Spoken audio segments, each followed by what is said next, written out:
Redditors who grew up filthy rich, what did you think was normal until you learned otherwise? Story 1. My family was broke as hell, but my mom was and still is a teacher at this really nice private school, which was the only reason my brother and I could attend. Everyone's parents were doctors and lawyers, you get the idea, but my brother and I were being raised by a single mom who had just relocated.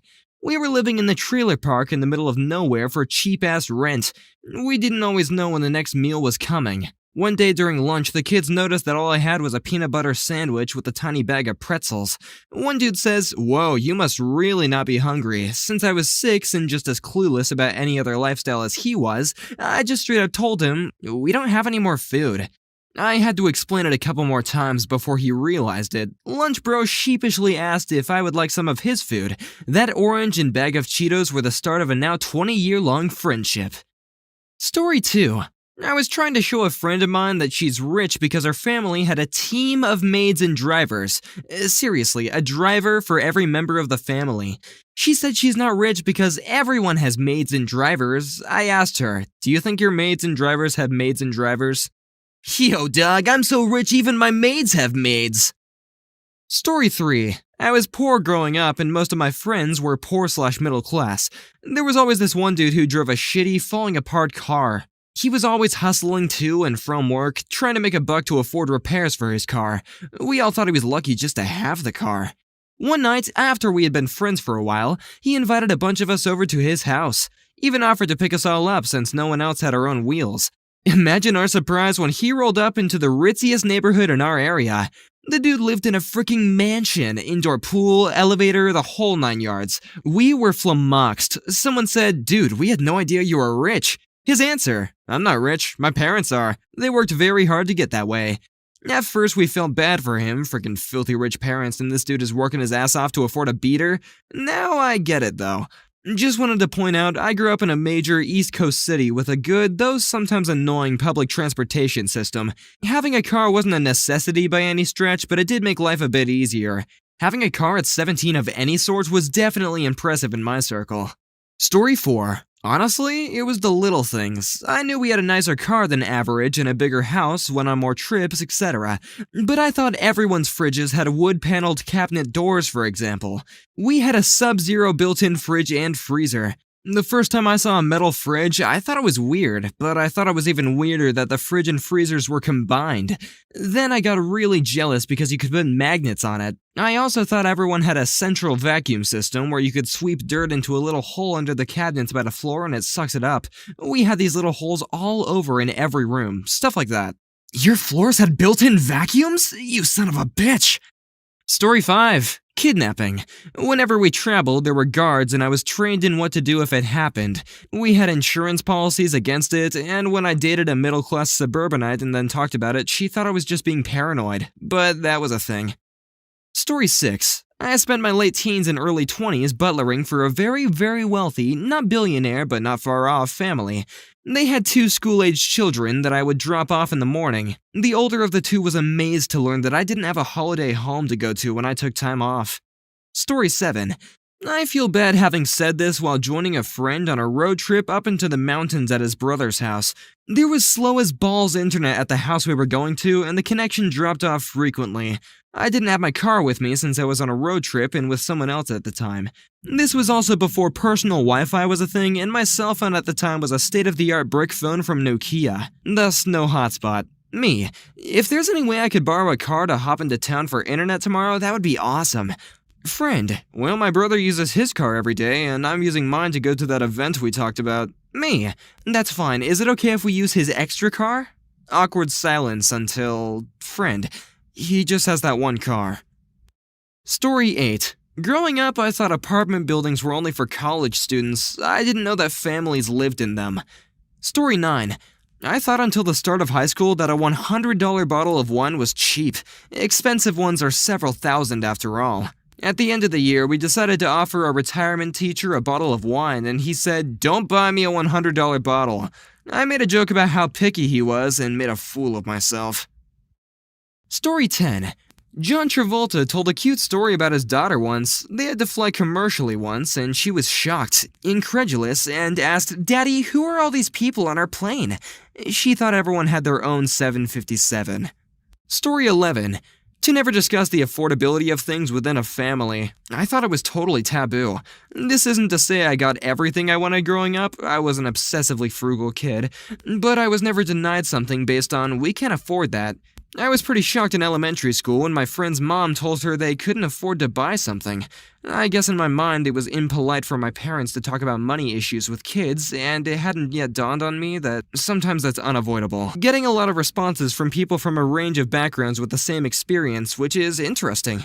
Maybe the point where it gets a bit stranger is when things like affordability weren't even discussed when picking out colleges and living accommodations. Fortunately, I got to go to a great school for pretty much free, but I'm pretty sure they'd have put me through NYU and med school if I'd asked. It was also interesting going apartment shopping with friends that were all still financially dependent on their parents, but were definitely having that "we can't afford that" conversations in ways that just weren't coming up in my family. Story 12.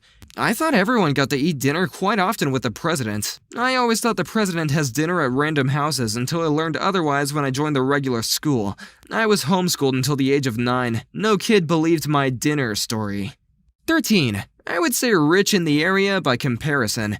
I think the moment when it really sunk in was during 5th or 6th grade around middle school. I decided I was getting too cool for little kid parties, so I decided I wanted to go somewhere and do something fun. My parents were super excited about this because it meant I was taking one stupid middle schooler with us on a mini trip instead of having 15 stupid middle schoolers in the house. I decided on a trip to some festival, which meant a ferry ride and then driving to a Canadian city and having a big fancy meal. The girl I picked had been my friend for years. I had no idea her life was so different. She lost her mind on the Mary. It was so fun. She'd never seen Canada before, so we stopped and took her pictures. My parents realized immediately that this was a huge deal for the girl who brought hers and my souvenirs, which she later gave to her mom since her mom had never left the area. My mom would not let her order the cheapest thing on the menu, which I never realized is something poor kids are trained to do. I thought you could just pick whatever you wanted to eat. She was the first person in her family to travel more than 30 miles from her house. This was pre-9/11, when a family could just take a random child with no ID and a permission slip from their parent into another country. We're both adults now and occasionally run into each other. She's married with 4 children and still talks about the time we rode a ferry and went to Canada. Had she not brought it up, I probably would have forgotten. Story 14. My 8-year-old came home from school last year and told me that not everyone has a tennis court. In fact, he said nobody but he had a tennis court in his class. He was amazed that other kids played in the street instead of their own tennis court. The tennis court is old and crappy, but it makes a great play area, paved and with a 10-foot fence around it. I have many kids who have many friends, and it's nice to have a pen to keep them all in during parties.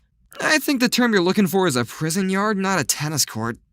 Story 15. So growing up, I knew my family and extended family was better off than others once high school came around, but it didn't really sink in until college.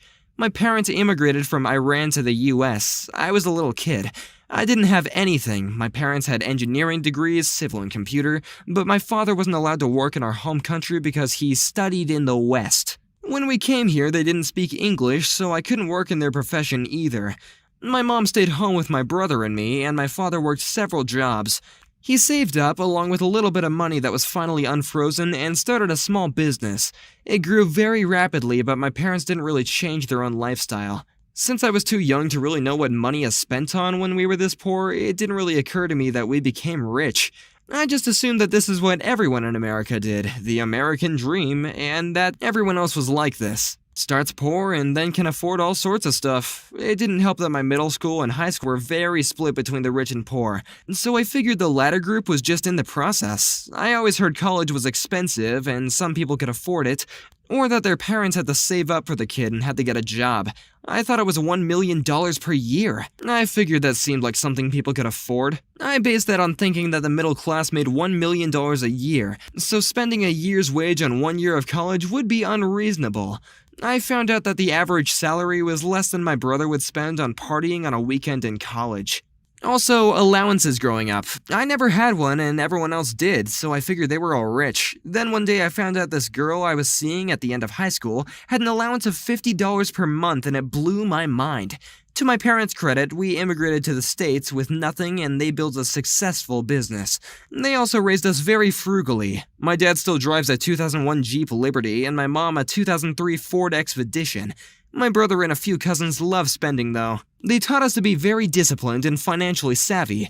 I worked my ass off to get down the route of being a physician, and on the side I started a business. They made sure they didn't help me financially so I could learn how it was to grow a business. Fast forward several years and it became successful enough that I focused on the business instead of being in medicine. I'm not far wealthier than they are and plan on giving the same type of discipline to my children. One of my best friends who I met in college is very similar. His parents own a multi-million-dollar company, and throughout school, he had to have a job and pay for everything himself.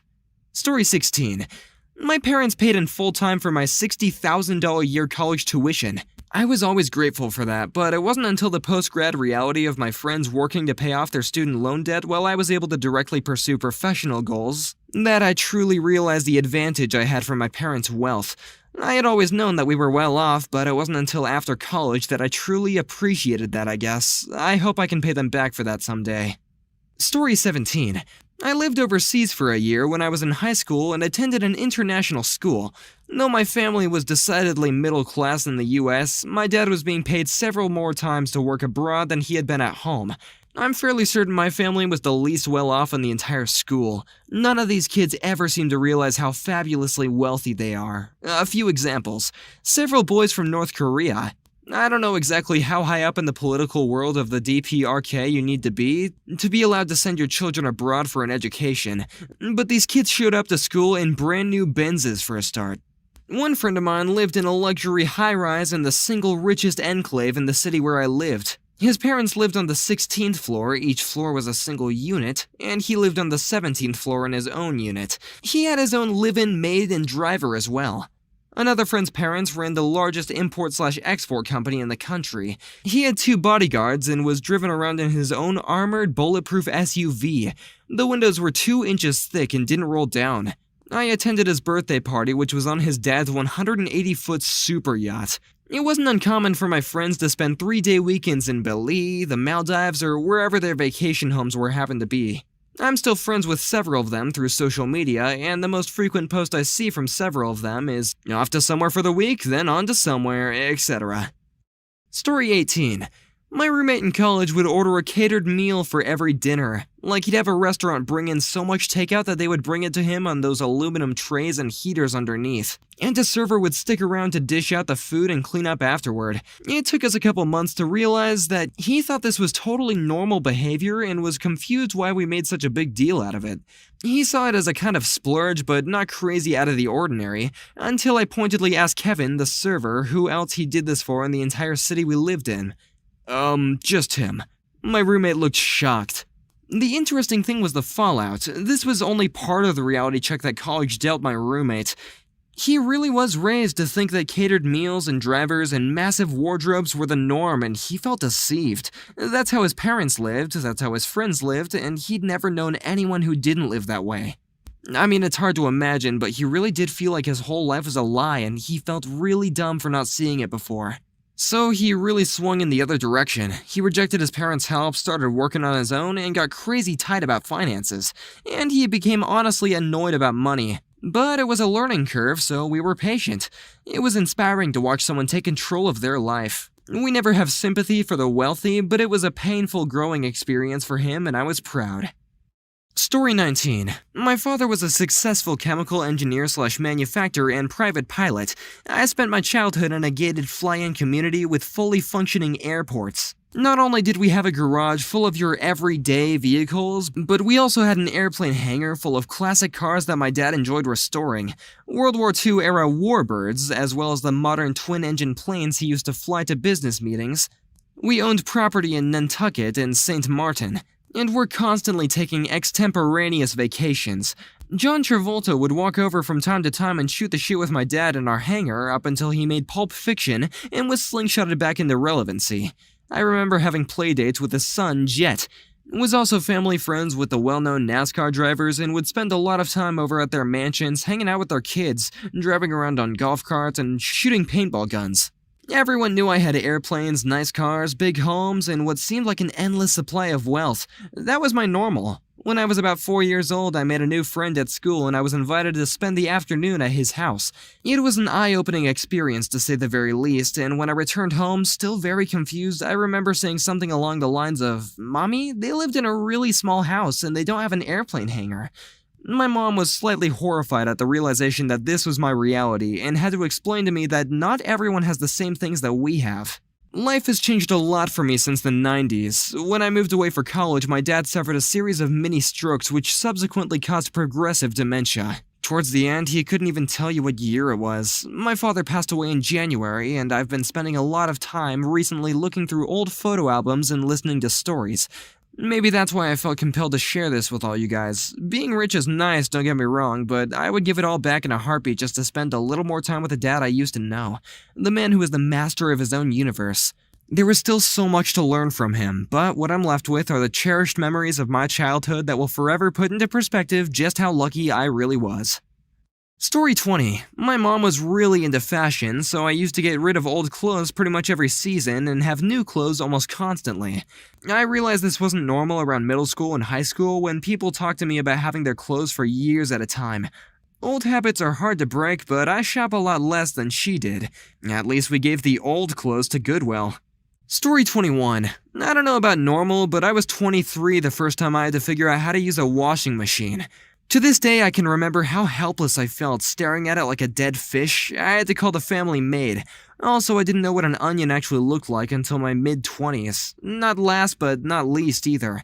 I was clueless about the fact that you could have a meal with less than 9 pieces of cutlery. Story 22. This wasn't me, but a filthy rich friend didn't know that filet mignon beef tacos were not the norm. I grew up in a foreign country where, by comparison, we were rich. Coming back to the US as a young kid, I learned pretty quickly having house staff was not the norm. I stopped mentioning those things in conversations with other kids. We had a houseboy. I mean, what position is that even? Story 23. Everything is embroidered to a certain point, from zebras to toasters. Everything appears to be embroidered when you don't know any better. I can't think of any reason why, but the patterns in the air just really mess with your perception. See, when you're rich and you have all this extra money, there isn't any reason not to get personalized everything. So everything else seems to be like it was embroidered by someone or something. Hold up, did you just say you have a personalized embroidered zebra? Story 24. That there was no poverty. I grew up in a wealthy family. Our extended family was wealthy. I lived in a rich suburb where all my friends were wealthy. It just seemed normal to me. My mom is a bleeding heart liberal, so when I got to be about 10, she started taking us to places that have abject poverty. The Bahamas, parts of Mexico where kids were hounded on the beach, Jamaica, and places in Eastern Europe where you could see slums from the hotel. It made me truly appreciate how blessed I was. In my late 20s, I went through a really dark period of being broke and depressed. My family refused to help me financially, and I had to work 80 to 85 hours a week and just couch surf for almost a year until I got back on my feet. No, it wasn't in drugs or alcohol either. When you're poor, it changes your whole perspective on life. I'm glad my mother showed me the other side of being rich and the struggles of people who are considered blue-collar or middle class. Every day is a struggle. You can just write a check or charge something or not care, but it's a totally different mindset, so thank you, Mom, for not letting me be a stuck-up rich cockknuckle. Story 25. My mom never worked. Instead, she stayed at home and raised each one of her 4 sons in succession, so there was a point when I was shocked to learn that other kids' moms had jobs and didn't just play with them and watch them and take them on excursions every day. Obligatory, we were never rich, but I feel like this qualifies. Also, Mom got her master's and had to go back to work so that we could pay for the mortgage and have health insurance once my dad's businesses took a shit in the beginning of the recession. Rich people of Reddit who married someone significantly poorer, what surprised you about their previous way of life? Story 1. Not rich, but with a partner who was raised by a teen mom and grew up poor. Sometimes I just want rice and vegetables for dinner. That's a no from her. She won't go back. Story 2. I was adopted at age 7. I lived in extreme poverty, and then all of a sudden, I lived with a doctor who brought gifts for birthdays and Christmas. I didn't know that was a thing. I didn't know you could go to the store to get food. I just thought you went to the church and had to pray before they gave you a bag of food. Story 3. Sandwiches. When I made him a sandwich, I only put one thin slice of meat in it. He couldn't believe that was how I had sandwiches growing up. Story 4. I fell in love with my uni best friend who really didn't have any money. When I got a job for my birthday, I decided to plan a holiday and offered to bring him along. He doesn't know I'm in love with him at all, but maybe I should tell him. Story 5. My husband grew up in a family where they were comfortable but on a strict budget. 6 kids and mom on disability. My family had no budget. One day we were at the grocery store and he always insists on walking up and down every aisle. I finally lost it because he was taking so long and asked him why he did it. Growing up, we could only spend $100 a week in groceries for all of us. I always had to put what I wanted back because we couldn't afford it. Now I can afford whatever I want, so I like to look at everything I could have. It took him 10 years to tell me this. I felt like a terrible person. Story 6. My wife genuinely thought, and her family still does, that there is a direct relationship between someone's net worth and the labels they purchase. If someone doesn't have a Gucci bag or a Rolex watch, why? It's because they can't afford it. My wife was astonished when I first told her that people exist that are ultra-wealthy, and yet drive old cars and wear clothes without labels. Story 7.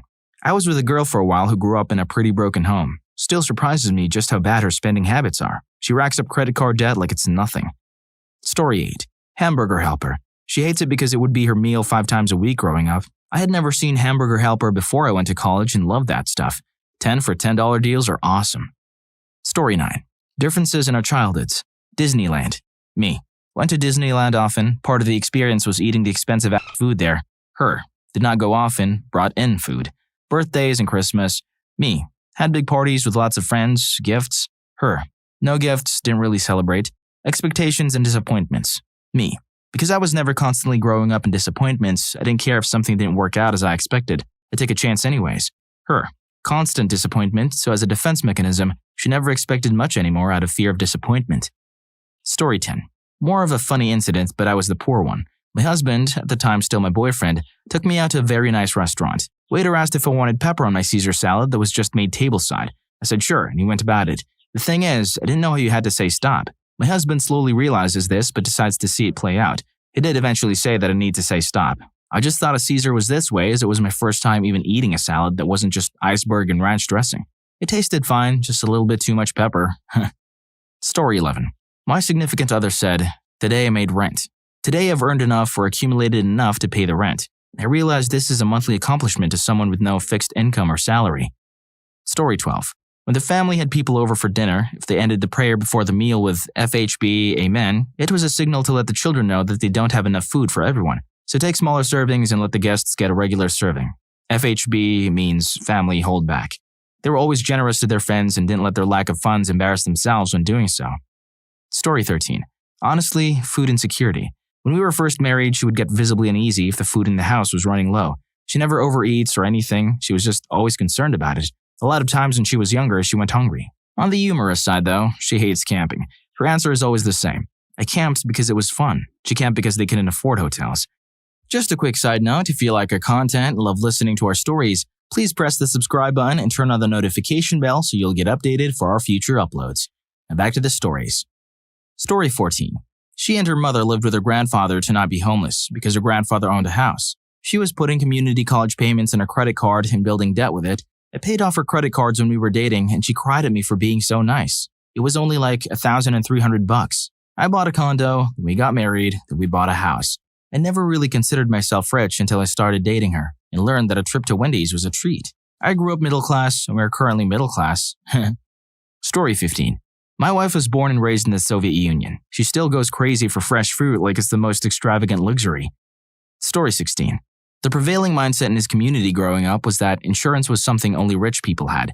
Not health insurance, mind you. Well, not just health insurance, auto insurance. Going without it was a way of life for almost everyone he knew. Story 17. Credit cards were avoided. For me growing up, we were encouraged to get a credit card in our name and use it as much as possible in order to build credit. There was always money to pay off each month, so it made sense to, number 1, build credit, number 2, collect airline miles or whatever the reward was back in the day. When we got together, she always used cash or a debit card. She had a credit card for emergencies and avoided using it otherwise. It took a long time to get over her aversion or skepticism. We were fortunate to have 2 good-paying jobs. That also taught me a healthy appreciation for what it means to have a financial cushion. Story 18. I didn't marry this woman, but when we started dating, she always wanted to chill at my place, never hers, which was fine. But she gained 35 pounds in just like a few months of dating. She was 100 pounds when we started dating. Not that it was a bad thing. Number 1, I'm a chubby man, and number 2, I was just glad she wasn't pregnant. Anyway, it turns out her family couldn't afford dinner sometimes, so suddenly she had a place to eat every night and gorged herself. Story 19. She lived in the desert without air conditioning. Story 20. My dad was the opposite. Grew up quite poor and built a business up and ended up doing quite well. Still eats like there's only 25 cents in his checking account. Left alone, he would gladly eat ramen every day, and his go-to meal is rice porridge. We went to Osteria Francescana in Modena a few years ago, literally named the best restaurant in the world. We all went for the tasting menu, but he asked to order a la carte, and he wanted to order just buttered fettuccine. He only agreed to the tasting menu when they insisted that the whole table had to do it if some of us were doing it. He'll even insist on eating things that have been burned or drink milk that's just starting to turn. Story 21. Not super rich by any means, but my husband said he'll always be surprised about the following. How I lived off of $13K in 2011, resiliency to survive financially and pursue my dreams of being the first college graduate, how I didn't know what spinach was or tasted like until our first few dates, in addition to hell other leafy greens. Story 22. One of my exes could pull in a lot of money, easily twice or thrice than I could. He was so incredibly bad at saving this money, down to, say, setting himself up as a company to avoid paying higher rates of tax, but then paying a large amount each month to an accounting company to handle his taxes, which he'd do himself anyway because he didn't trust them to get it right. He'd pay for taxis from one end of the city to another or hire cars rather than use public transport. Flights canceled, book new ones, never bother to claim back on insurance, buy a sports car, wreck it, sell it for scrap. He'd work contracts and then take time off to work on his own startup, but spend every weekend just going out and buying substances and booze. I thought it was really fun and wild at first. Aha, money really means nothing to you. But when we became a long-term couple, I started feeling like his mother. Man, will you not just fill out the insurance paperwork? Story 23. About to marry him, we met in college and my parents paid for everything while he had student loans and a part-time job to pay for everything else. If he was really hurting, his parents would transfer $40 into his account, but that was pretty rare, and they'd give him hell if he asked. He was always very anxious about spending money and never bought name brands. He would also buy essentials like toilet paper and 2 rolls at a time, 1 ply only. He didn't really realize that buying so little every few days was wasting money rather than buying in bulk. When we booked our first vacation, cheap road trip to Georgia, he couldn't pay for anything and was worried the whole time. The anxiety that would keep him up at night made me so sad. He still never fills up his gas tank all the way, only $10 at a time, drives me nuts. But now we both have great full-time jobs and he rarely has any anxiety, never has to worry about money anymore, and is so much happier as a result. Story 24. My wife earned many times more than I did when I was a high school teacher back when we were dating. She sometimes would drive my 10-year-old primer black, stick-shift Honda Civic that my cousin lent me until I could buy another car. She was blown away by how aggressively mean people are to you when you drive an ugly old car. When she got out of the car, the spell lifted. I got a lot of respect from her for that. She seemed to think I was a saint for not turning sour over it. I was constantly getting pulled over by cops and let go, targeted by road rage, and also pedestrians felt too comfortable engaging with me. I drive a newer Honda, 1 year old now, and it is so different. I drive the same, but probably drive a bit more aggressively now that I can't hear the wind roaring when I'm going over 40 miles per hour. I haven't been pulled over and haven't had a negative interaction on the road in a long time. Also, my wife now enjoys trading cars with me. Story 25. My experience is from the opposite perspective. I was the poor one. It absolutely floored me how my wife acts when something breaks like a car, appliances, clothes, etc. As a child living below the poverty line, replacing a tire or other necessities was a disaster, requiring tricky trade-offs in the budget or just plain acceptance of just how boned you were. When my wife's phone broke, I went into full panic mode while she shrugged and said, "We can just get a new one this afternoon." And then we did. Story 26. My partner and I are both poor, but different kinds of poor. She's never been homeless or not had enough to eat, while I have. She's extremely frugal and hates buying anything we don't need. I feel the desperate need to stock up if we have any extra money, and it's a fight for me not to fill our house with canned and dry goods in case we don't have enough money to buy food next month, for some reason. It makes no sense, but my instinct is to hoard food because there was just never enough of it around growing up. Story 27. Making financial decisions based around the 3 paycheck months. If you're paid every 2 weeks, most months you get 2 paychecks, and all of your monthly bills and budgeting is based on those 2 paychecks. But twice a year, there are 3 paydays in a month, and that's when you can actually solve problems. That's when you can get the car registered or fix the dryer or get the cat sprayed. The other 10 months, you're doing maintenance and trying to scrape by. 3 paycheck months, you can actually try to fix problems. Story 28. I'm not dating her, but she's a good friend of mine, and her parents are definitely in the 1%. I told her I had to work this summer to save up for a graduation trip and that money was going to be tight for the next year, but I'd love to go on a safari after graduation if I managed to save enough. Mind you, I'm solidly upper middle class. Her parents paid for it just because they'd helped her move into her apartment. It's not like that's what friends are for or anything. I dated a 1%er briefly. She was surprised I willingly went inside fast food restaurants. Story 29.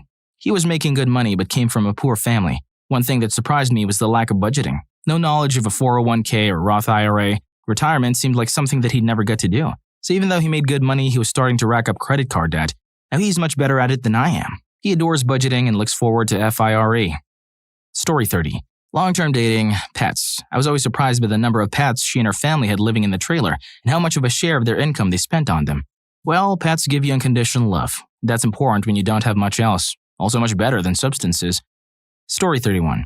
My love of camping started from growing up poor. The only family vacations my single mom and brother and I had were family reunion events several states away. It involved long road trips in a car with no AC. We got to camp in tents and get a break from reality. We also ate a lot better over a campfire than me making hamburger helper for my brother while my mom went to bed early. She worked hard to support us and battled with depression and treated for years until she could afford medication. Those trips were good for all of us. Story 32. My foster daughter dislikes pasta. She ate so much of it before we got her that she hated it. The first meal I made for her on her first night with us? Pasta. She didn't say a word and ate her dinner, but later I found out she didn't like pasta because of how much of it she had eaten before. I always took her grocery shopping so she could pick out stuff she liked after that. She was shocked when she found out red delicious apples weren't the only variety out there. I think she overate on Honeycrisp apples when I first introduced them to her. Story 33. I'm not well off, but my stepfather is. I was raised by a single mom who spent money on everything and bills were always behind. She just couldn't manage her money at all. In her 50s, she met and married a multimillionaire. We are in middle America, so that goes further than maybe in a lot of areas. They've given themselves a $10,000 a month budget to live on, living on interest, own their own home. Anyway, once my mom met him and they got all her finances situated and paid off, she won't spend a penny. He spends like it is going out of style. He's actually begged me to take her shopping to get clothes and accessories. She won't do it. She spent more when she was a single mom with nothing. It makes no sense to me. At least buy a new outfit. She's hell-bent on not using a penny of his money. They barely even have any groceries. If they have anything, it is because he buys it for them. She's a retired nurse that gets a retirement in SS, but she won't spend anything. She lives poorer now than any other time in her life. Story 34. I'm not rich at all, but my husband came from a very poor Mexican village. He told me he used to shower outside because there was no in-house plumbing and used leaves as toilet paper. I mean, there's poor and there's my husband's previous life poor. He's been living in the US for 12 years now, but when we first met, it was so interesting seeing life through his childlike eyes. Going to the cinema was a huge event for him. Heating up food in a microwave is a totally foreign concept. And staying at fancy hotels when we went on vacation was like, whoa. I still see him surprised by things now and then, and it just reminds me how much I take middle status class for granted. Story 35. I came from a relatively wealthy family, new money. My dad started his own business and grew up poor, and my wife came from a lower income, blue-collar family. We got married out of college and neither made much money in the beginning. The biggest surprise was how she wanted to spend money. She was shocked when my mom bought her a $100+ pair of jeans for her birthday. She couldn't wrap her mind around spending that much on jeans. But she wanted a motorcycle, for me, which I don't ride in the first place, and then a new furniture set, and then a new bed, and then a new car. She wasn't concerned about savings or retirement, and she never wanted my parents' money for any of it. We're both way too proud of that. It took a long time for her to come around to having an emergency savings account, focusing on debt, not needing the other stuff. She eventually realized that her parents wouldn't be in such a terrible situation because their spending habits are horrible. We recently paid off my car and she immediately thought I should get a new car. Story 36. Both came from poor backgrounds. Hubby now earns 6 figures. I still buy my clothes from a charity shop because I cannot ever fathom why you'd spend £400 in shoes and bags for a season. You can buy designer clothes in a charity shop if you know what you're looking for. I think M&S and Waitrose are just overpriced when you can get a trolley full of fresh food and eat like kings at Aldi for £100. I don't do takeaway food. Funny story though, when we first got together I was making a spaghetti dinner and grabbed a bottle of red wine off his shelf to add to the sauce. I didn't know what a 45-pound bottle of wine was and still think it tasted pretty ordinary, and I drank a lot of wine. Story 37.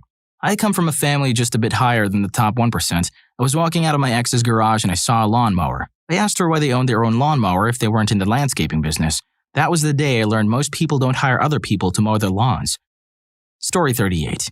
I about fell out of my chair the first time we went out to eat, and he ordered an appetizer in addition to his entree. That's when I knew. Story 39. I was shocked at how many tools her family could replace with a butter knife. I was also surprised how they used the same cup for everything. Each person's cup was used for everything from coffee to wine to milk to beer. I've come to appreciate many aspects of my wife's previous lifestyle. I find I'm much less stressed now knowing how unimportant material things are. One thing I can't accept, though, is how she used to put safety second. For example, No outlet covers on outlets, no railing on stairs, standing on a makeshift ladder to grab things from high shelves, etc. I should add, I'm not what most would consider rich. However, I was absolutely comparatively rich. I'm also proud to say my wife now makes more than me. Get it, girl. Story 40. Me and my girlfriend aren't rich at all, but she's got a nice fancy job now and makes 20 an hour, where I only make 10. The other day we went out and we shop at Goodwill, almost exclusively since we're both poor. I thought she was taking me to Goodwill to find shorts because I only have one pair and they're ripped, but instead, proudly holding her new paycheck, she took me to Target and got me a few much-needed pairs of shorts. I thought it would stop there, but she then took me to GameStop and got me the anime figure I'd been dying to have and a t-shirt. It was $40 for both and I almost had a heart attack, but she just laughed. I know it doesn't exactly count, but I think this is the most I think either of us ever really had. And I can't tell you how shocked I was to get something new and out of the box. I love her so much I could cry. Story 41.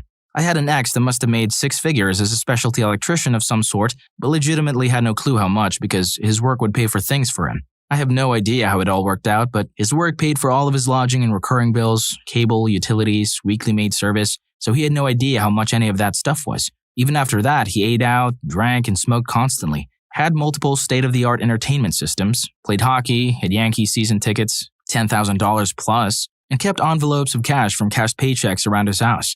I asked once how he does his taxes. Company handled it. If you enjoyed this video, make sure to check out this next video. The YouTube algorithm really thinks you like it.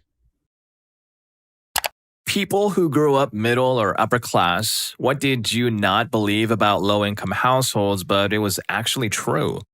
That, quote, there's a time when your parents can't and don't bail you out anymore, and that's so terrifying. So that was said by an ex of mine. I grew up in a low middle-class household, not super broke, but comfortable enough that I can't give too many legit complaints, at least about that aspect. And I ended up with a girl who came from a very well-off family, at least financially. Her grandpa made it huge with some airliner and lived frugally himself, but basically gave her every damn thing she wanted and bailed her out of every stupid scenario she could get herself into. To make a long, crappy story short, she stabbed me in the back and cost me a damn mountain of time and money. Her grandpa, of course, bailed her the heck out of legal costs, finding a new home, car payments, anything to keep her from having to face any sort of problems for what she later referred to as the screw-up of her life. Fast forward 7 years, I'm doing all right financially, and she contacts me out of the blue one day. Turns out she had a frickin' revelation and reality check that she badly needed. Her grandpa had cut her off after the BS between me and her. The legal costs and her car were the last thing he did for her, and he didn't even let her come back to live in his spare room. She was out on her bum, pregnant with someone else's kid, and not a freaking clue what to do. At this point, she was now living with her kid and someone else as a roommate, and trying to figure out what to do for school at 31 years old after dropping out of med school while she was with me. Didn't know she did that at the time, another tally in the list of stupid choices. But this reconnection wasn't a please take me back kind of thing, but after living in crap for 7 years, she realized how badly she screwed up and how much I had actually done for her and put it on the line. She was a hardline Catholic conservative when I knew her before, and she always thought that poor people are poor because they're lazy. And now she came back with a pretty different mindset. Hold on. Okay, I get it, but also wouldn't her lesson here be exactly that being lazy and making stupid choices are what really led to her poverty? I mean, in her case, both items are A, facts, and B, the direct and exclusive cause of her situation. But you know what? I'm also overthinking things, so let's go back to the next story. Story 2. For reference, I grew up wealthy, but due to family circumstances, I had to cut ties this year. I'm 19. First, travel costs money and it adds up fast, and I don't mean like travel. I mean, using the metro. People are often shocked when they invite me over and they find out I walked all the way. $2.75 adds up. My rule is usually no public transport for anything a mile away, but I've walked much more than that at times. Second, cold winters suck. I used to not like winter, but hey, at least I had a big coat. I don't own one now, and I avoid going outside because of it. Like literally, I just don't go outside unless I absolutely have to. Coupled with me not using the metro, it's a miserable time out there. Third, people can have literally no money. I used to think broke was not having much money, but broke can be $0 or less. I didn't realize that until I was there. Fourth, you don't have the money to advance yourself. Interview clothes, Metro card money to go to interviews. If you're having a rough time, you might not have spent enough time networking to have good references. Fifth, college textbook prices are evil, man. And I mean, a lot more when you're poor, too. I had to drop out of a class because I couldn't afford the book prices, and I had to go a long time without doing the reading in a couple of classes because I didn't have the money. And it's a lot harder to do well in classes when you have to work or you're freaking out being homeless, or when you have a mental illness that needs treatment and you don't have health insurance. Six, socially, it's a nightmare. I can't do anything with anyone. I have to turn most things down unless they're free. And even then, free usually entails going somewhere with public transportation. It gets boring. Seventh, food prep takes time. The cheapest thing to do is to get materials from scratch. God bless rice and beans. So any free time you have, you're going to spend cooking. The good news is you'll probably get good at it. It gets interesting when you're on your last ingredients and have to make a combination out of whatever random things you actually have. Eighth, screw my credit. I don't have the money. I have medical debt sitting unpaid and I don't give a damn right now. Screw my credit to hell, I can't pay it. When you're wealthy, everyone always lectures you on the importance of good credit and everyone acts like needing to take out a loan or missing a payment is the worst thing in the world. It was scary for me to realize that it was not only okay to have debt, but basically necessary. Ninth, yeah, you end up stinky. New clothes cost money. Laundry costs a lot of money. The sniff test is your best friend. And even then, sometimes you're just going to have to smell. And finally, 10th, your place will be dirty. Cleaning supplies are expensive. Your time is valuable, spent either working, cooking, or stressing the heck out over what your life has become. So you try your best, but there's only so much soap and water can do. Even though I got a dependency override, it's still a toss-up over whether I'll be able to go to school next semester.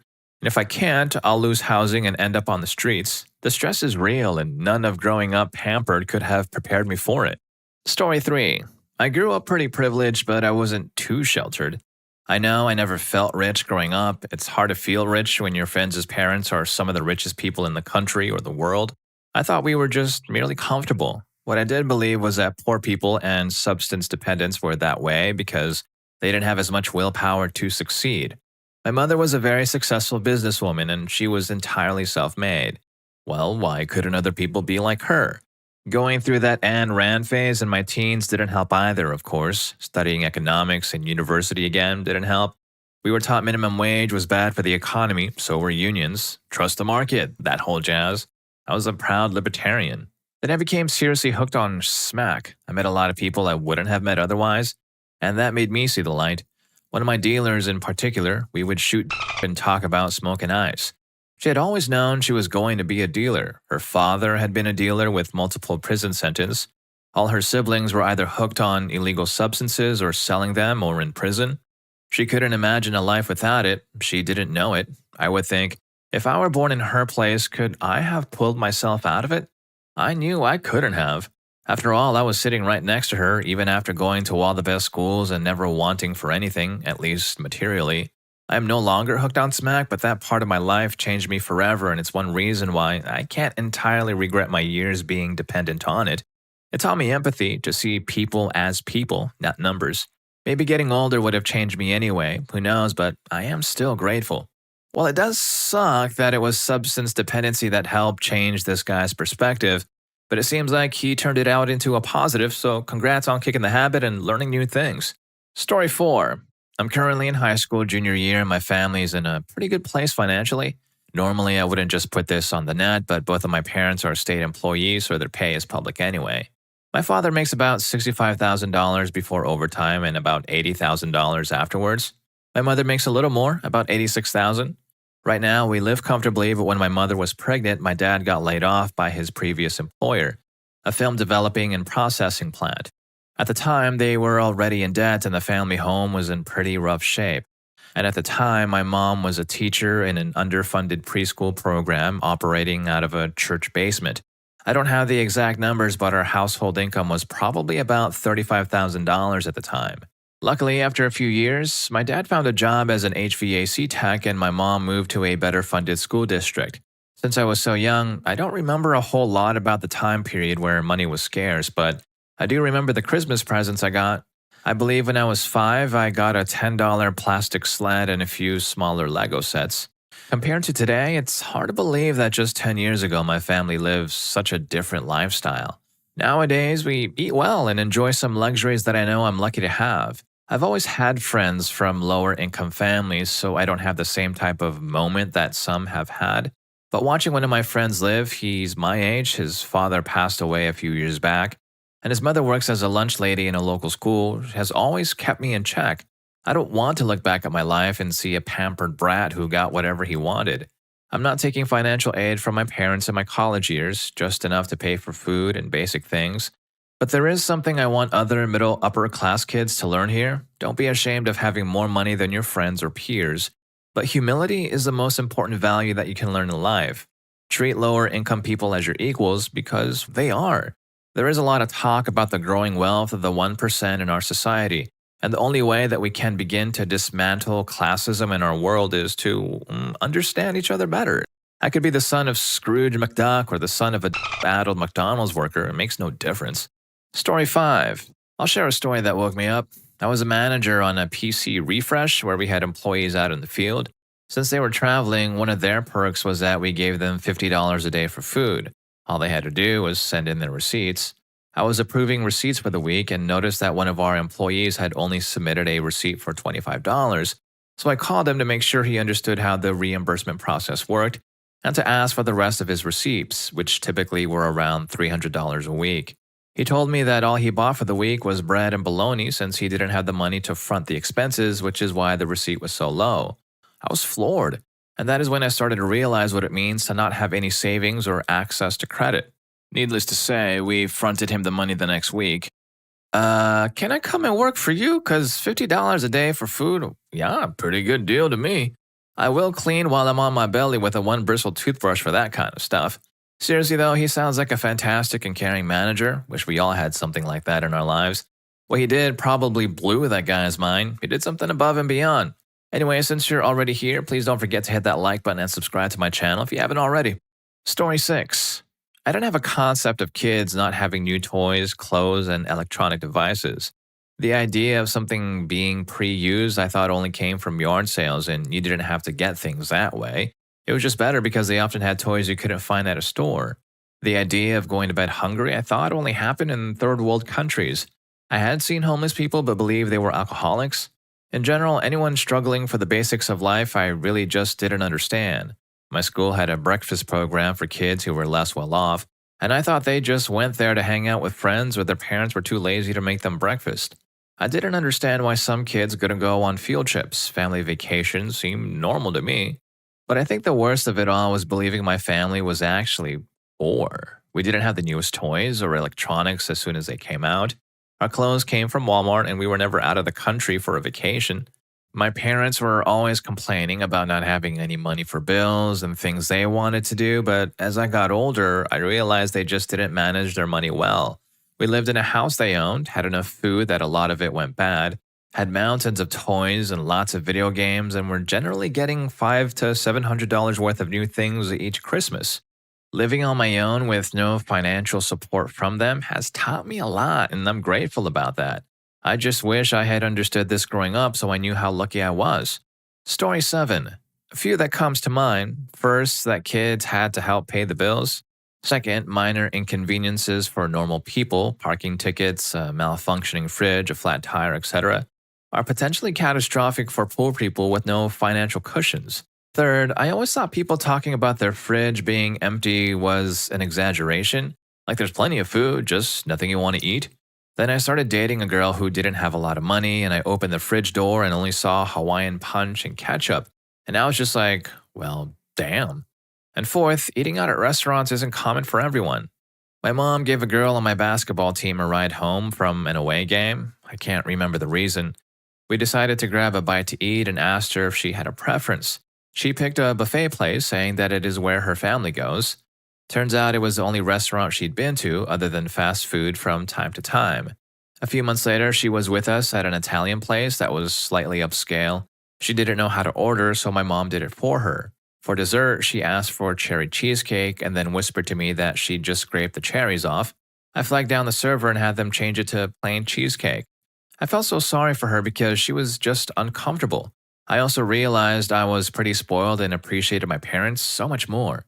Fifth, I went to private school and there was a girl that I assume was on scholarship or financial aid, and she always smelled really bad. I saw her putting on deodorant in the bathroom once, and I guess I must have stared a second too long because she told me that she didn't have anything clean to wear because her mom didn't have money for the laundromat that week. I couldn't believe that people had to wear dirty clothes until they could go to the laundromat.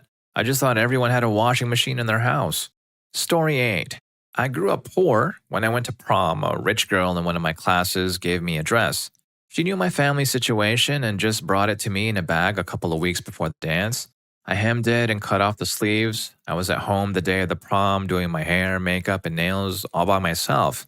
It shocked me that all the other girls were at salons.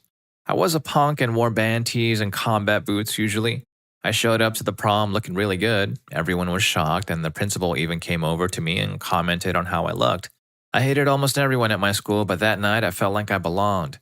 I can share my experiences growing up poor, like eating 2 pieces of bread with just mustard and ketchup on it for dinner, or when my mom would beg the water company for a few more days to come up with the money for the bill, but they'd shut off our water anyways. We'd use bottled water to bathe and brush our teeth. I'm what you would call well off now, and I appreciate the hell out of everything I have and how far I've come. I'm glad I grew up the way I did, though. I think it made me a better person. I'm not pretentious or judgmental, and I love helping other people out because I can now. Knowing what it is like to actually have nothing, people feel this need to help anyone they come across that is trying to get ahead and out of poverty. The world would be a much better place if we all helped each other a little more and were less judgmental. Story 9. Grew up dirt poor in the country, things middle-class people didn't believe. People don't live in single wides because they like it. They do it because it's all they can afford. Out in the sticks, a double wide with good underpinning is middle class. Having a garden is not a whimsical thing that people do for kicks. It can be the only way you can eat decent veggies. A space heater is how you stay warm when keeping the trailer heat on will result in $400 utility bills, and that's more than the rent trailer mortgage. I learned to shoot a weapon at a young age because I had to help put food on the table. A single deer is good meat for a really, really long time. There are people who are one generation removed from outhouses if they haven't actually used one. If there's a snowstorm, canning keeps you alive because the power will be out for 2 weeks sometimes. My grandmother literally fed 10 people one winter for a week and a half. People join the military in relatively high numbers because it's the easiest way out of crushing poverty, or about the only way they're going to college. Story 10. I grew up in a middle-class home and am now a teacher in a Title I, aka lower-income high school. I always knew that there were people who were less fortunate, but my first year of teaching has been a real eye-opener. 5 to 7 kids sit in my room during lunch every day. I noticed that one student either didn't eat or had a Coke and hot Cheetos. I learned that he only sometimes had lunch money, and if he did, it was only $2 to $3. This December, many students didn't have enough warm clothes, and of that portion, most walk 1+ miles to and from school. Many don't have the money for school supplies, let alone lab fees. Only some classes have lab fees, mine don't. I bought big boxes of granola bars and paper binders, etc. to give to the kids whenever they need, but as a fresh from college 22-year-old with $45,000 in debt, there's only so much I can do. It sometimes breaks my heart, but I hope being a good teacher and mentor helps them in ways that money can't. You know, the really messed up part is that many of their parents will always have money for the smokes or grass or beer that they want for themselves. I get super furious at parents who put themselves first and then their kids second. God help them if they're third. Thank you for your career choice and working to make things better for those kids. Story 11. What it meant to not be able to afford something or to be broke. My parents would say, "We can't afford that," but it really meant we'd rather spend that $1,000 on ourselves, on our next vacation, whatever, instead of a new toy computer phone for you. Where broke means we've used too much money in our checking account. We'd still have savings accounts and investments, of course, so no money really just meant no more money that we should be spending right now. Because I grew up this way, I viewed money as something that just magically never ran out. I would get really annoyed when my friends would say, "I can't afford that," or "I'm broke," as a reason for not doing something, because I viewed it as an excuse instead of a reality. The first time as an adult when I literally couldn't afford something because the $50 check I had deposited hadn't gone through, and so my debit card was declined, was a surreal and horrible feeling. I suddenly understood what "I'm broke and I can't afford that" really meant. Story 12. Thought food stamps were stamp books you trade for specific food items. Did not know utilities could be turned off due to non payment. Did not even realize people didn't pay their bills. My family talks a lot and asks a lot of questions. My husband's family found it very offensive at first, assuming we were prying and they were ashamed of their answers. The kid not going on the field trip wasn't uninterested. His parents didn't have the money for him to go. Many of us thought he was just a bad kid. Same thing with homework. My parents assisted appropriately. Other kids had no help at all. Some kids didn't have money to play sports in school. Some kids had to work and give their parents their money to pay bills. And the list goes on forever. I've learned so much from my husband. Men, what are the struggles of dating a very rich girl?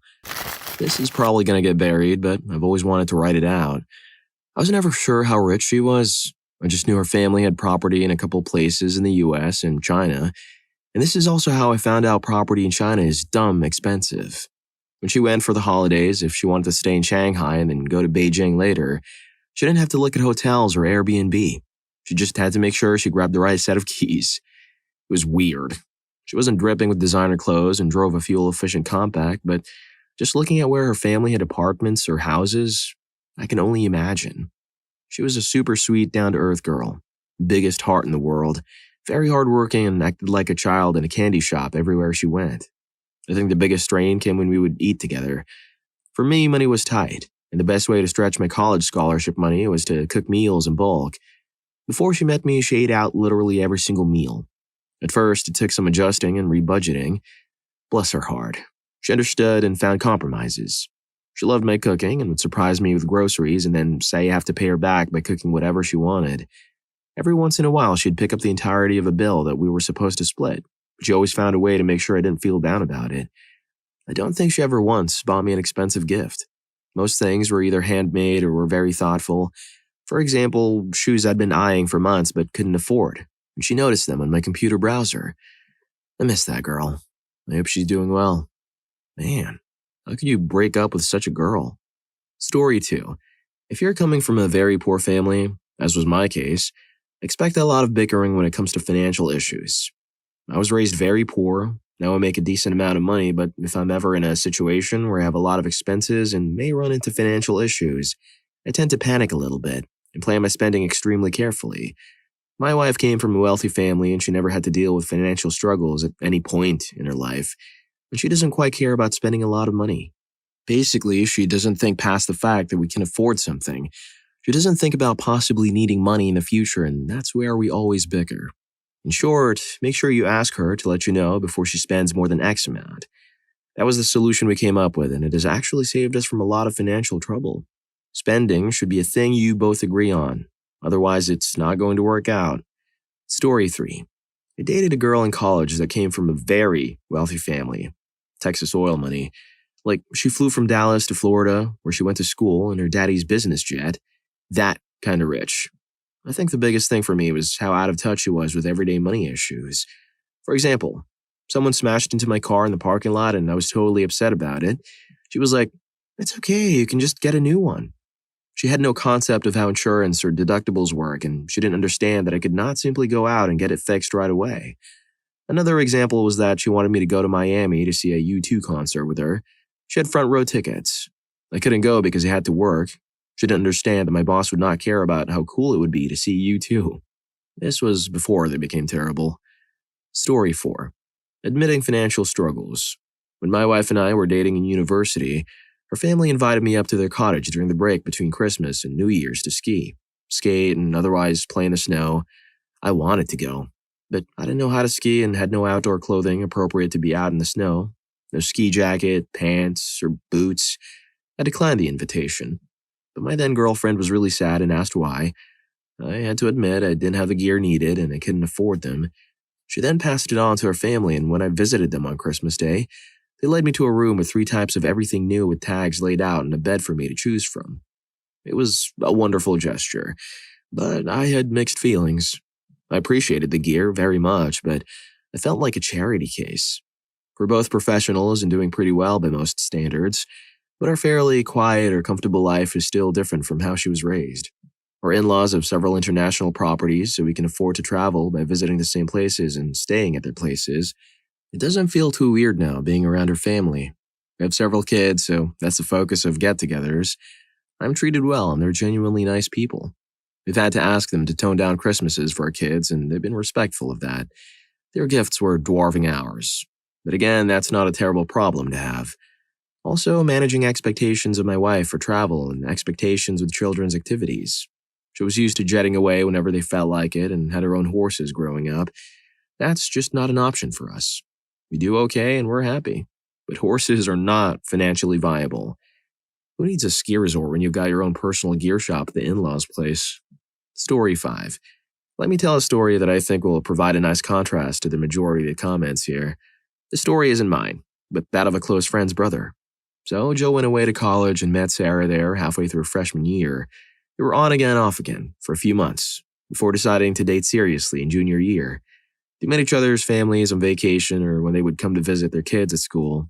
By all accounts, Sarah's family was polite, nice, and relatively laid back. Not a whiff of arrogance or anything like that. Fast forward to the end of senior year.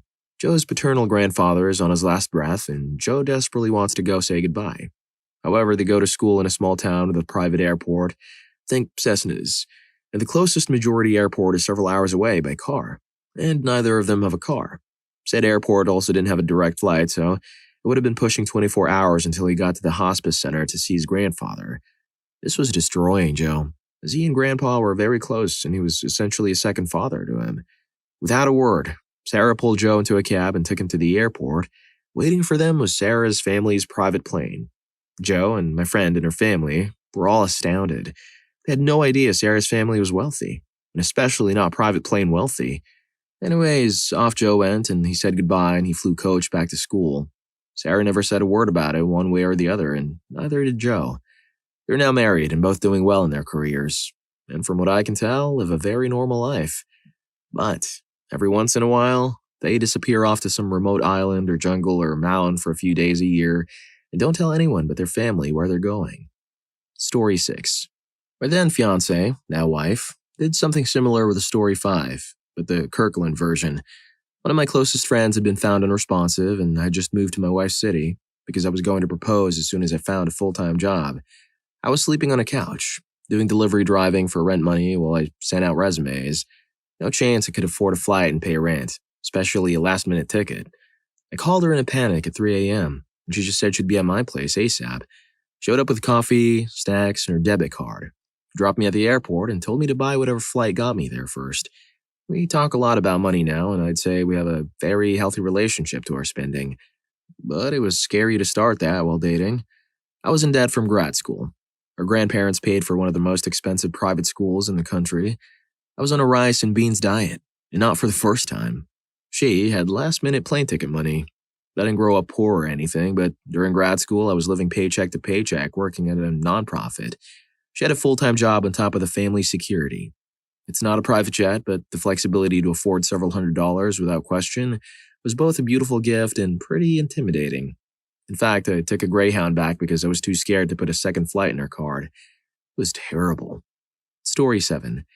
I guess I had a different type than everyone else. We worked together, and you wouldn't know she was rich unless you really got to know her. She worked as a diversion, something to do and meet new people.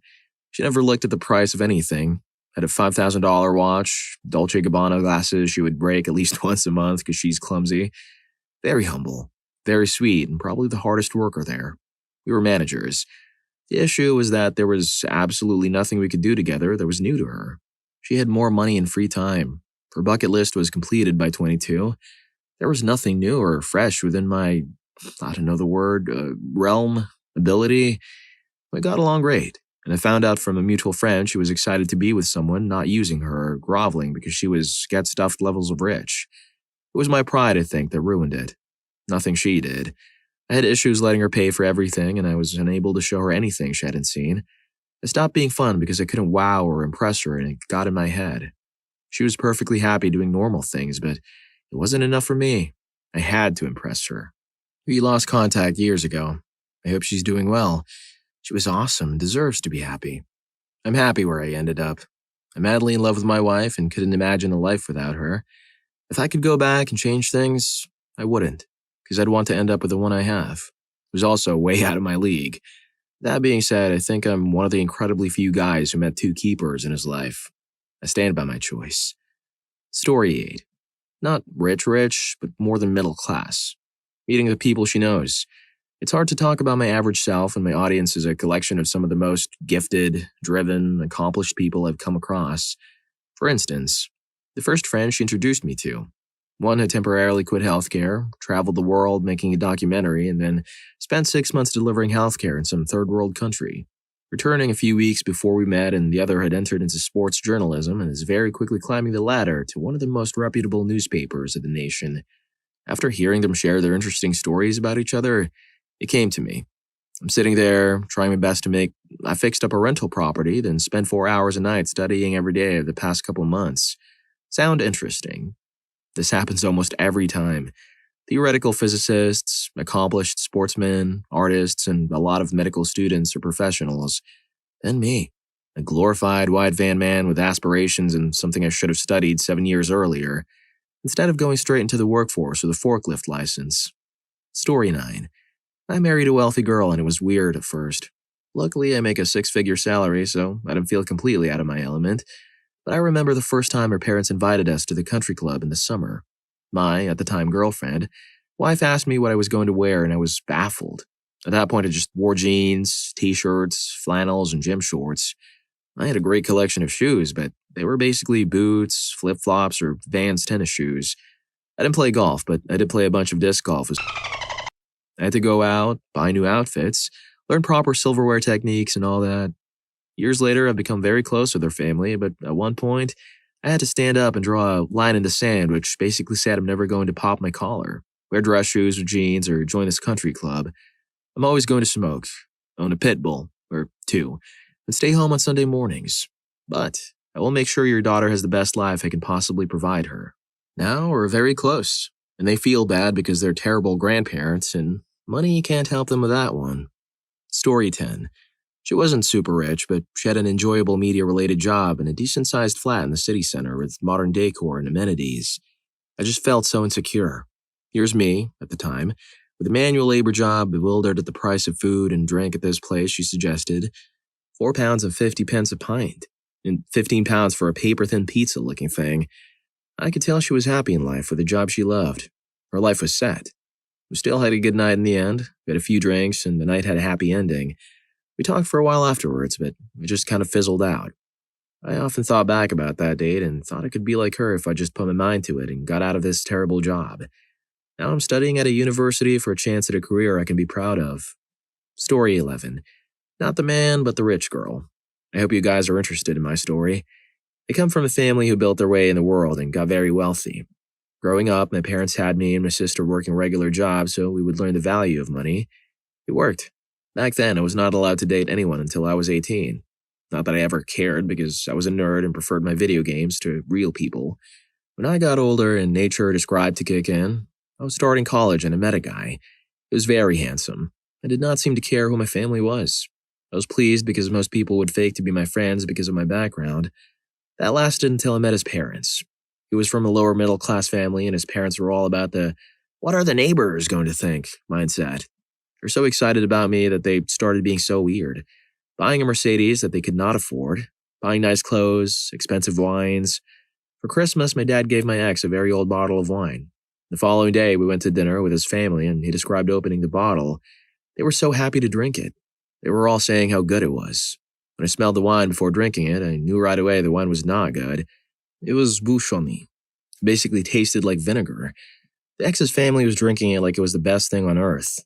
I never had the guts to tell them since they were almost done with the bottle. The guy just got terrible after a few years. We moved together in a very nice downtown condo and he went mad. He loaded his credit card to buy expensive watches, suits, shoes. My dad got him a job in a good company and I guess he thought he was a big shot now. I left him about 6 months later because he was trying to change me into a trophy wife.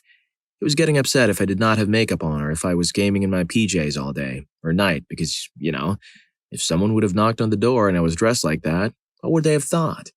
When I left, I was still paying for the condo he was living in. His parents were pestering me about their son's future and trying to manipulate me into going back. I'm not that stupid. I tried to get him to buy me out of the condo. He did not want to. We got into a massive legal fight. It was terrible. Story 12. They don't understand the cost of money. I'm dating a girl who has never wanted for anything. Her parents put $100,000 in her account one year just for spending money. She wants to go out to eat all the time, constantly. I'm trying to make my freelance company work, which has been profitable but still not making that much money, and she's eating all of my money. We pay separately, but still, going out every night to expensive sit-down places is ridiculously expensive. I'm at my wit's end about it. I like her and she's nice, but I've literally almost gone broke just due to eating food out with her. I'm about to do so again. I spent at least $2,000 in food over the past month. I don't want to go out to eat. I can spend $10 to $20 in a week for food and be satisfied. She wants to spend $70+ a day for food. I had to eat rice and vegetables for weeks because I was so broke, because she wants to go to fancy dinners on the other weeks. I've had a talk to convince her not to do this and why we don't eat in instead, and even offered to cook, but it's just super difficult to convince her to do this. Story 13. I dated a rather wealthy girl in college. Not dumb rich or get stuff money rich, but $5,000 a month expense account rich. One day I was at her family's for dinner and her dad made some underhanded comment about my family's status.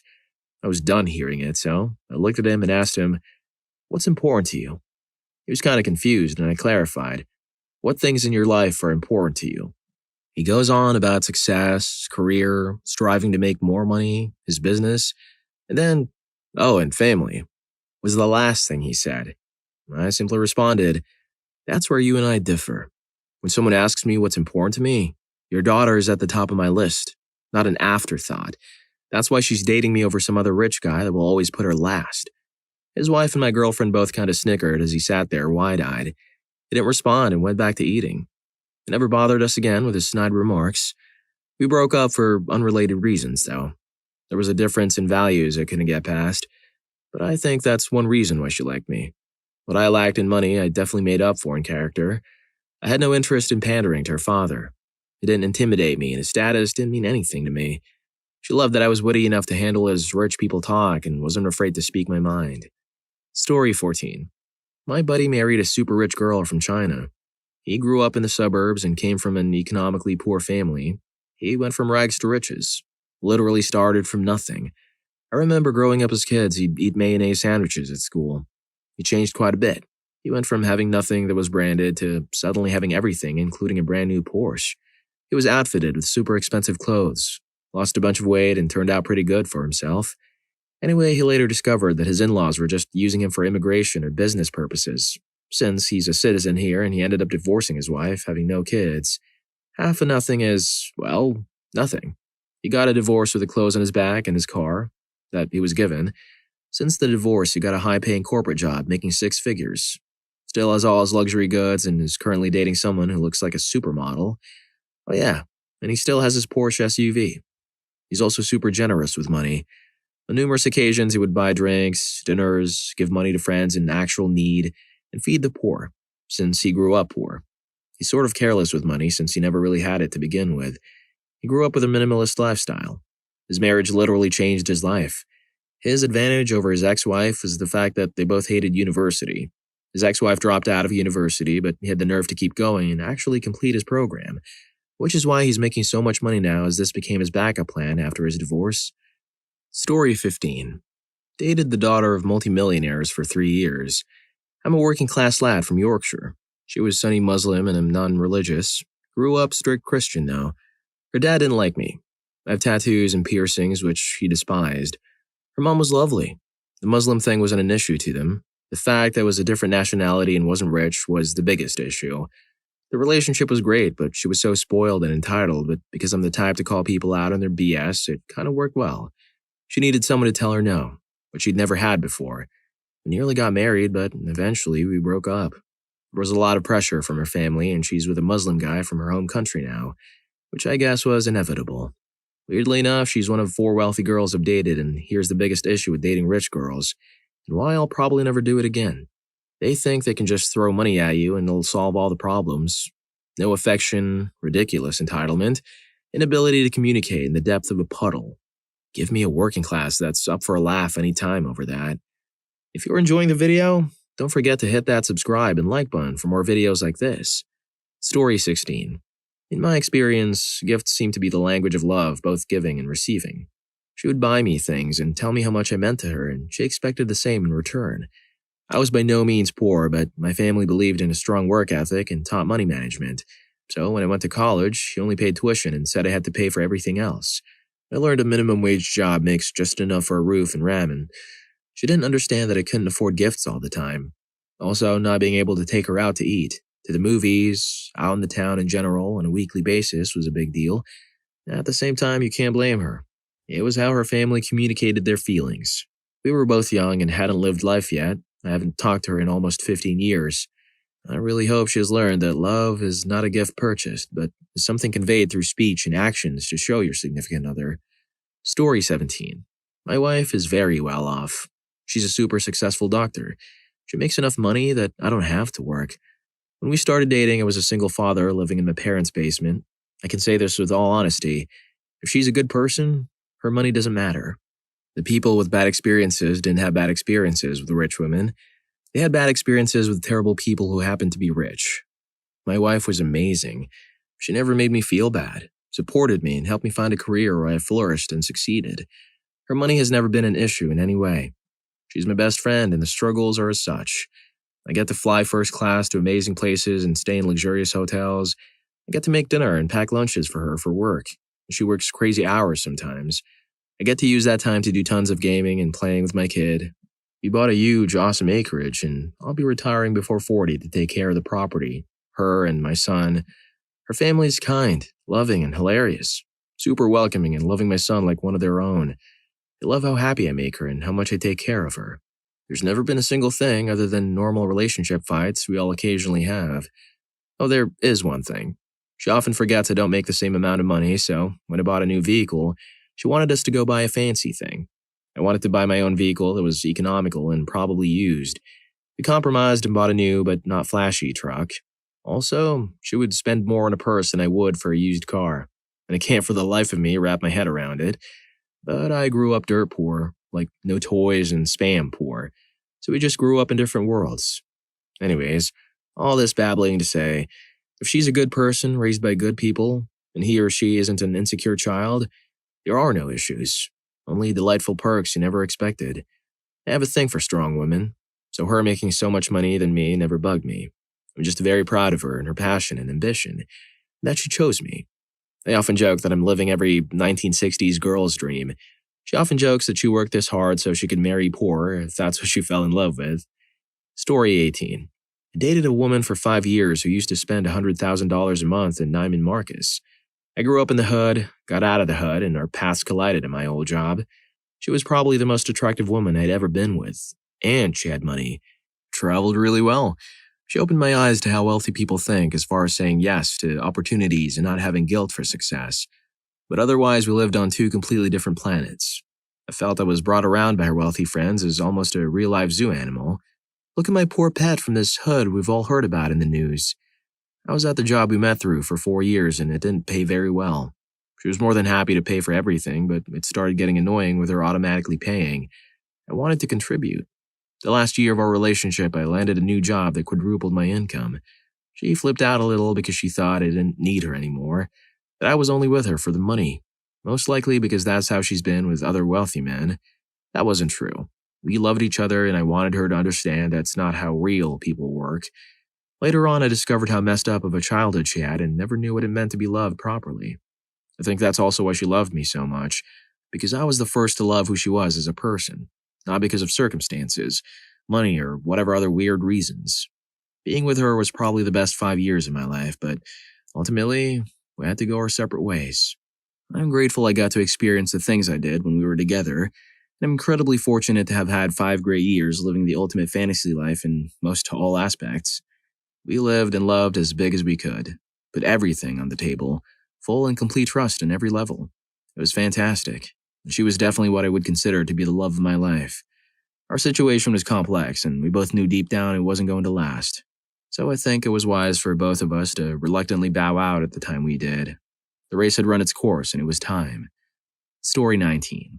My girlfriend grew up pretty well off and developed some expensive habits and tastes. When we first started dating, she was okay with eating at Chick-fil-A and restaurants of the sorts, but as time went on, she started to refuse going there and wanted to go out to better places. There was one night where she was going to cook dinner before we went out for the night. She messed up the recipe a bit and tossed the whole meal in the trash and said we could just go eat out somewhere. I panicked because money was low and I didn't know how I would pay for gas or rent until I got paid again. I threw out suggestions for things I could afford like pizza, chicken, or Mexican food, but she and her sister decided they wanted to go to this upscale steakhouse. We went there and she and her sister both had like $35 meals, so I didn't order anything and just said I was feeling sick and not hungry. I don't know if she fully grasped the concept of bills and how expensive they can be. Her parents paid for everything for her. We had many conversations about money and not being able to afford fancy dinners, but she would always say that I need to save my money and be smarter with it. Looks like his girlfriend's taste buds are more upscale than his bank account. Story 20. Disconnect about what sharing really means and why it's important. Very early on, we moved in together, and beside me having to hide my stuff when I was there, there's one story that sticks out the most. I bought a case of drink, a 2 to 4 for my fellow Ontario folk, put it in the fridge because we had some guests come over for dinner. Now it's university days, so people are not rich by any means. I worked a high-paying summer job, so I was happy to share my spoils a bit. Everyone who came in could have a few drinks, and I was happy to share it. At the end of the night, she was upset. She finally asked me, "Why did you give all our drinks away?" She didn't even drink much. She had all the wine in the world. I was shocked. I explained my reasoning, and she was still mad. This should have been a red flag. This behavior never really changed. I stuck it out 7 years. I do authentically regret trying to make it work. Story 21. Not a man but the rich girl in this scenario, complete with horses. It took me a long time to find a man who was secure enough in themselves and their career to deal with it. But we are down-home people and my parents are literally the most welcoming people on the face of the earth. I have a girlfriend whose dad passed away a couple of years ago.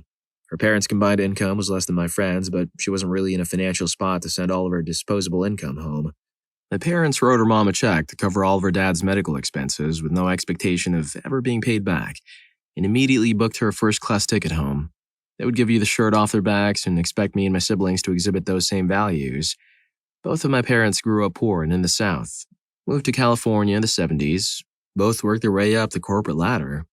Dad sold some companies along the way to the IBMs and Ciscos of the world. Now we are very comfortable. I fly private more than I fly commercial. I didn't pay for college, and I now have a corporate job where I'm personally taking home $400,000+ per year.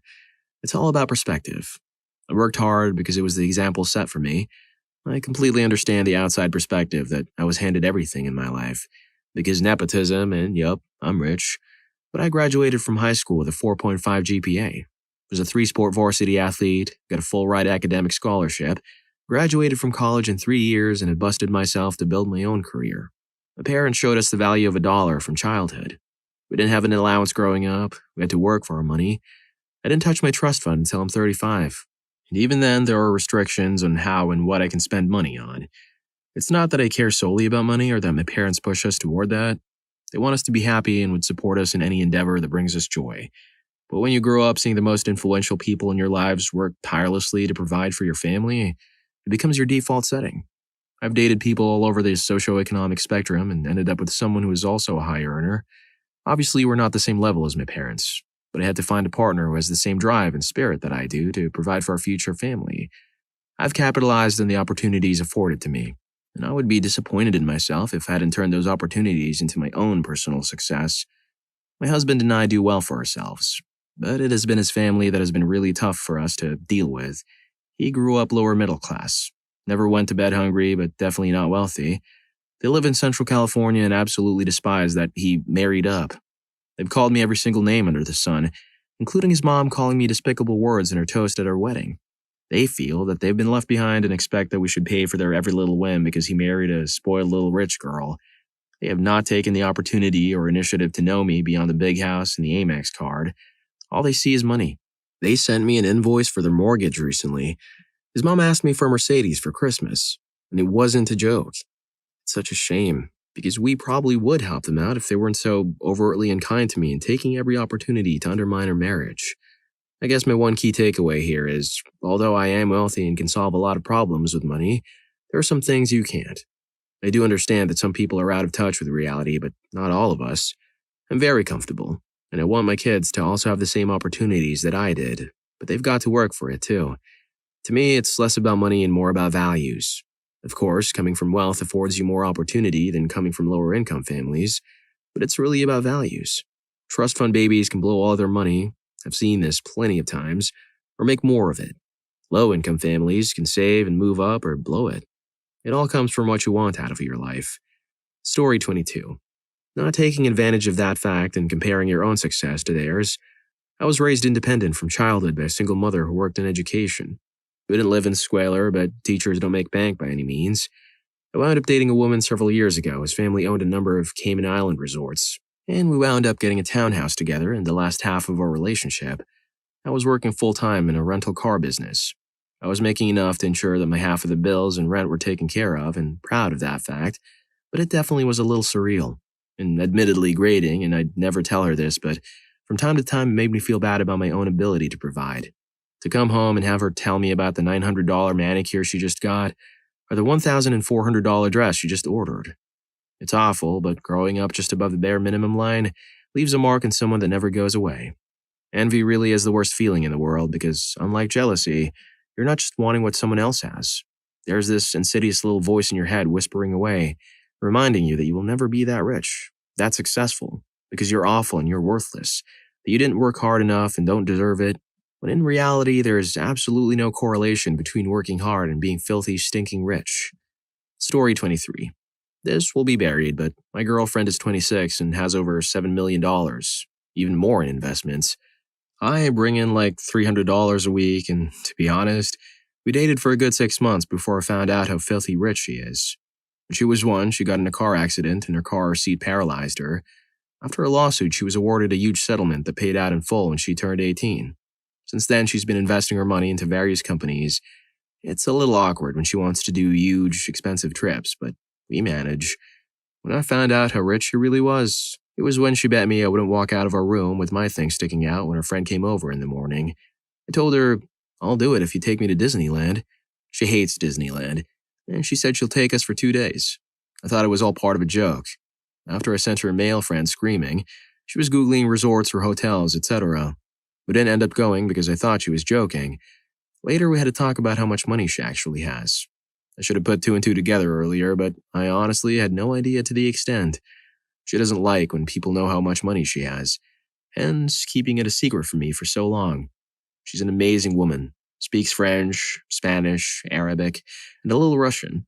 She's helped a nonprofit company that came up with an indigenous design for a brake system for wheelchairs, and she's helping me get a book edited and published through the network of people she knows. Story 24. Not extremely rich, but lived in the nice suburbs and had well-off parents. Her dad alone made probably 10 times what my parents made combined. High maintenance. She knew she was well off and put a lot of pressure on me to be well off for the future too, even though we were just in high school. A lot of mental issues. Money doesn't fix everything, and now that I've dated girls from more humble backgrounds, they're more likely to appreciate the little things and stay happy. Not very sympathetic when it came to money. My mom lost her job once and it made us even poorer for a few months, and my girlfriend just didn't understand how stressed I was. I would even get mad at me for not being more positive about it. Looks-wise, she could afford nicer stuff and food, so she just gave off the vibe of being upper class even if she was dressed down. It was interesting because people pick up on that easily, and so there were a lot of dudes around her. Anyways, I'm rich now, and would I go back to dating a girl like that? Probably not. I'm happier dating girls who also come from humble beginnings. Story 25. Lower middle-class Mexican guy here. She was Indian and her family's household income was around $400,000 a year. This girl grew up in Dubai taking swimming lessons from Olympic coaches. She herself had not experienced any struggle. Our biggest arguments were about how I needed to get a master's and a lucrative career that could keep her in the lane she had become accustomed. Our next biggest struggles were because she didn't understand how circumstances could leave people in cycles of poverty. She really believed there were no excuses. Homeless people and poor people should just try harder and go to college to get better jobs. We ended up breaking up because, as a non-Indian or non-white person, I would have needed at least a master's degree and a lucrative career in order to meet her family. It ended me because her personality was otherwise perfect. But after that breakup, I felt worthless for years, like I wasn't good enough for anyone. Story 26. I dated several.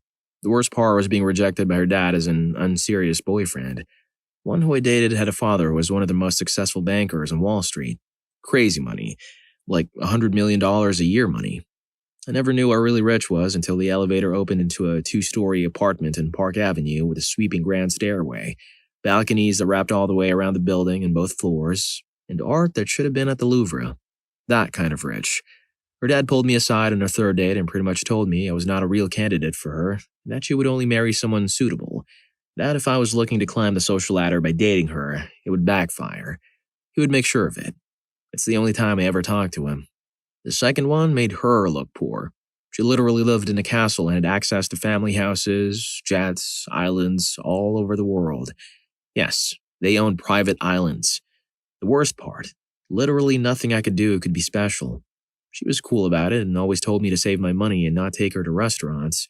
She said on my own budget. She would even enjoy it. She would rather just have takeout at home. It was said kindly and with real care that I did not blow money on her. There was no getting around it. I couldn't ever be the guy who could sweep her off her feet. On Valentine's Day, her former boyfriend had sent her 20 dozen long-stem red roses. No hotel in my budget could match what she was used to. Peninsula, one and only, Ritz-Carlton, Plaza Athene. Couldn't buy her clothes, obviously. As much as she really tried to be cool about it and say that it didn't matter, it did. It just did. I also realized that if we ever got serious, I would probably just go to work with something related to the family and never be my own man. Even as an older guy now, I look back and realize that the emotional barrier that disparity in wealth created was vast, and we would have been set up to fail. Story 27. I've dated 2 girls who came from very wealthy families. First one, I was 20 and she was 18. At that age, the biggest issue was just her being spoiled. She was so used to getting everything her way that it was impossible to resolve any conflicts. She and her rich friend circle also had no concept of money's worth.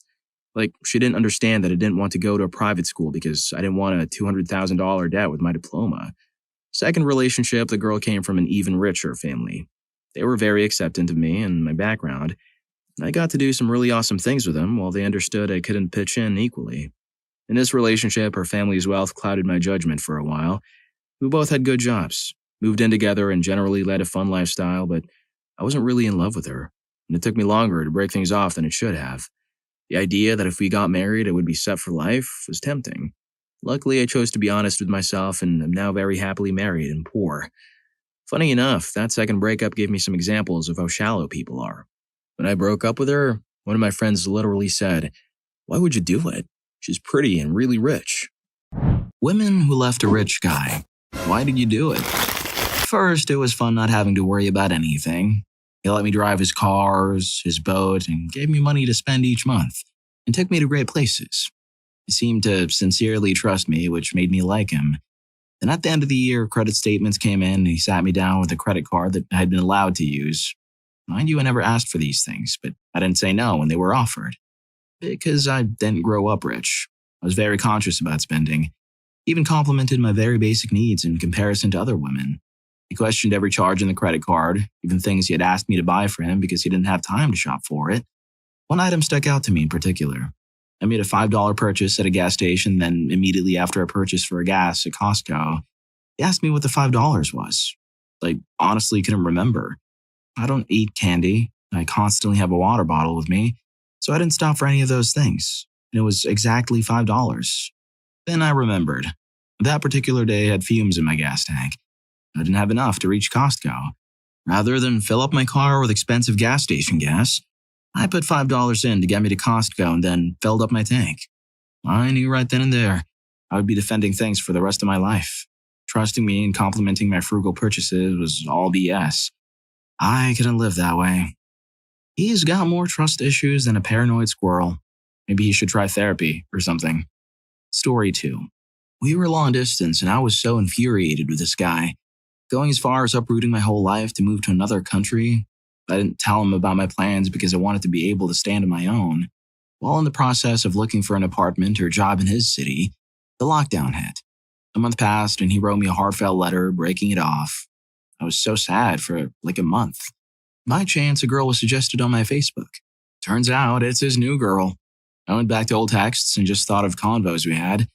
So many ignored red flags. And I would go as far as being thankful for the clean cut the lockdown gave me. Story 3. He wanted me to leave college, leave the country, and marry him. He was obsessed with my purity. He refused to kiss me to preserve our marital night of bliss. He often told me he loved me because I was trainable and he could guide and mold me. After 3 weeks of dating, he proposed. The diamond was massive. He showed me what would be my new home. He still owns the property and car with a driver. He had already purchased jewelry and chosen a few wedding dresses. It felt weird to me. He had never raised his voice or laid a hand on me, but it felt imminent. When I said no to his proposal, he immediately called me old and fat and said he would find a young, beautiful wife. I still shudder to think about that last sentence. I remember saying, "What are you going to do? Go to a high school?" He didn't respond. He's now even more wealthy and still alone. He's living proof that money can't buy happiness or a decent personality. Story 4. I am a guy who left a rich guy, and it was exactly because he was a materialistic, narcissistic schmuck who's only interested in anything on a surface level, including love. I'm not saying that rich guys are generally like this. This was just my case. He was a true trust fund baby, and after 2 years of feeling like he just didn't care about me, I realized he just didn't care about anything. He collected friends if they had interesting jobs or backstories, but didn't care about them. He'd buy pets to post on his Instagram, then give them away after a few months. A few of my heirloom decorations I'd bought into our house, mostly gifts from friends and family, he'd give away to the cleaner because they didn't match the aesthetic or they didn't understand why I'd care about them. In one of our final conversations, he flat out said, "I know I'm supposed to care about you, but I don't." There wasn't even any malice in it. It was just factual. That made it very easy to just switch off my feelings in return. It was also really lazy. His dad bought a local coffee shop for him to run to try and build up some sort of work ethic, but he hated it and eventually moved back to his home country. I took the dog. Story 5. He used his wealth in spoiling me materialistically as a means to justify or compensate for his controlling and possessive behavior. That suffocated me until I left. He would take me on surprise holidays, etc., but it doesn't matter in the end if he's not treating you right on a human level. It was emotionally unintelligent, entitled, and quite narcissistic. How they treat your emotions, their character, and how they respect you as a human being ultimately matters more than money. Story 6. He kept bragging about daddy's money and that he'll take over the company. It was embarrassing, and I realized I could never fall in love with him. I broke it off 3 months after he asked me to go on a 1-month cruise with him and his family, fully paid for me. I decided that it just wouldn't be right for me to go on that cruise knowing I wanted to break it off. I'm still very proud of myself for making that choice at 22. As someone who grew up poor and never even been on holiday, never mind a different country. It was my dream to travel, but it worked out well because now I get to travel due to my own hard work. Story 7. I dated a doctor who came from a very wealthy family. He grew up next door to a well-known country singer, for example. When I first met him, I finally understood what it meant to be swept off my feet. Fancy dinners, elaborate gifts, shows after shows, incredible trips. And yet I was absolutely miserable through all of it.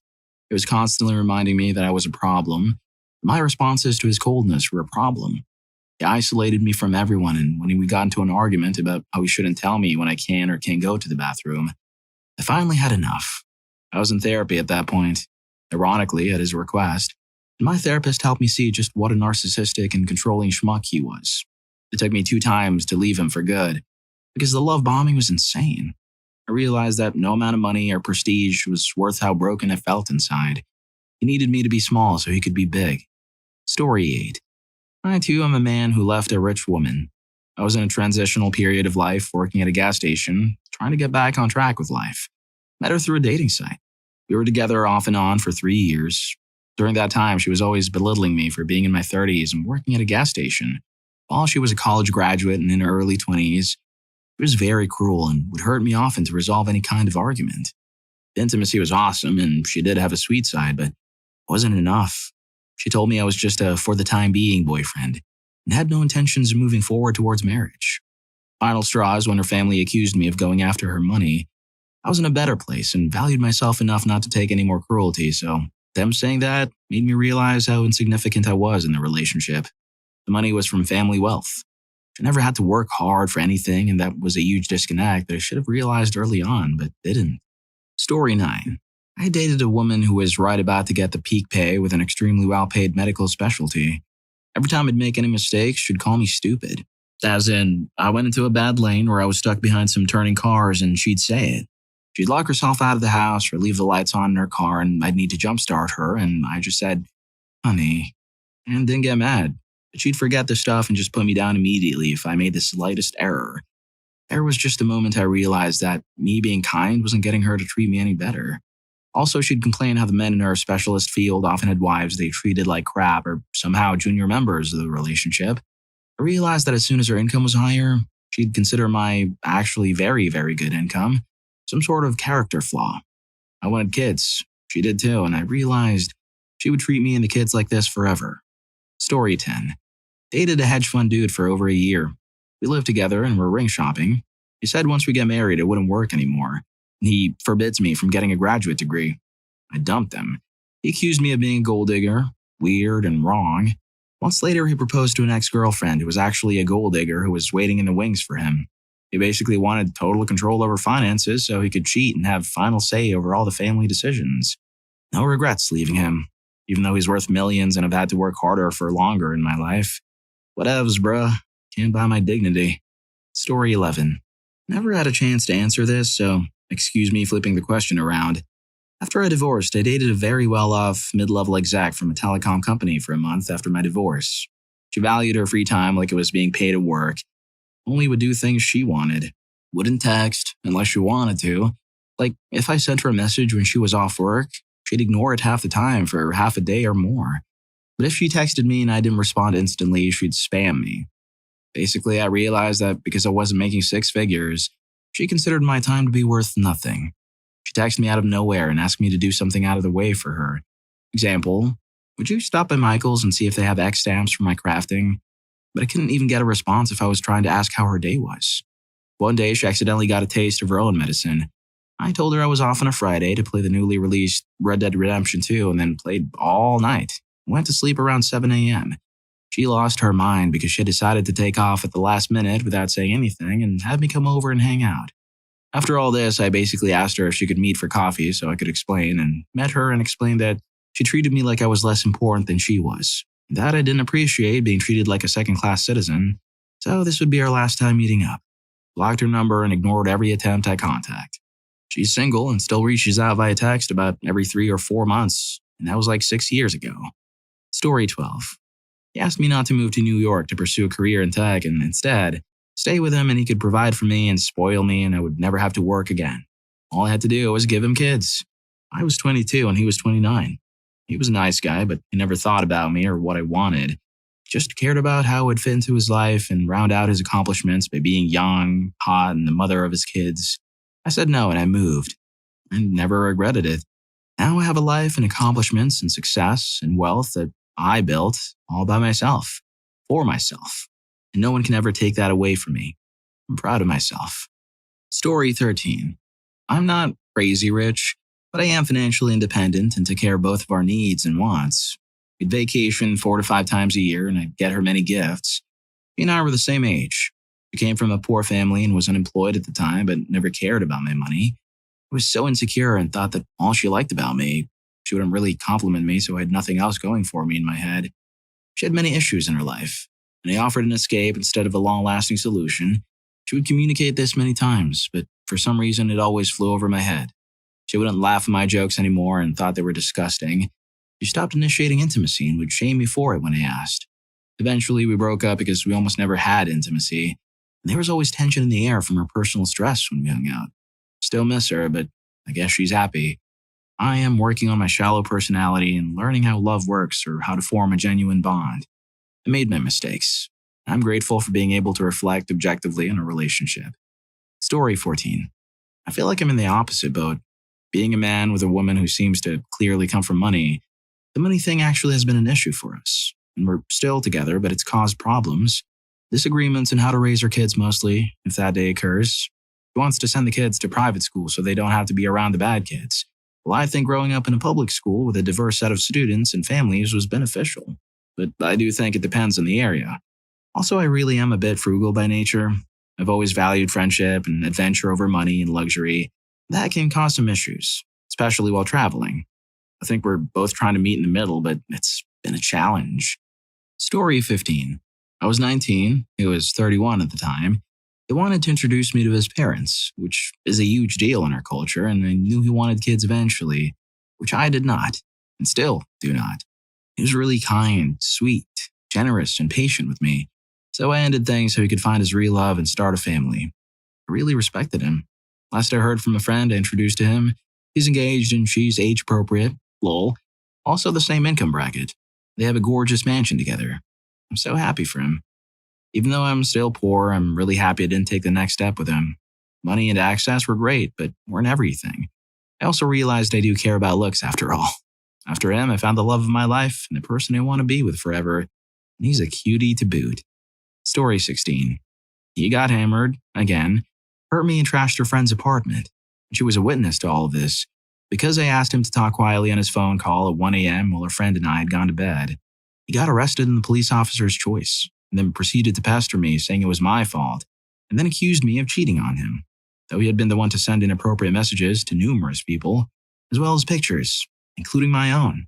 After I got out of there, he switched between begging me to come home and slandering me to everyone we knew. I got a no-contact order against him, which he violated, but it was dropped because I couldn't prove that I didn't confirm that he couldn't contact me.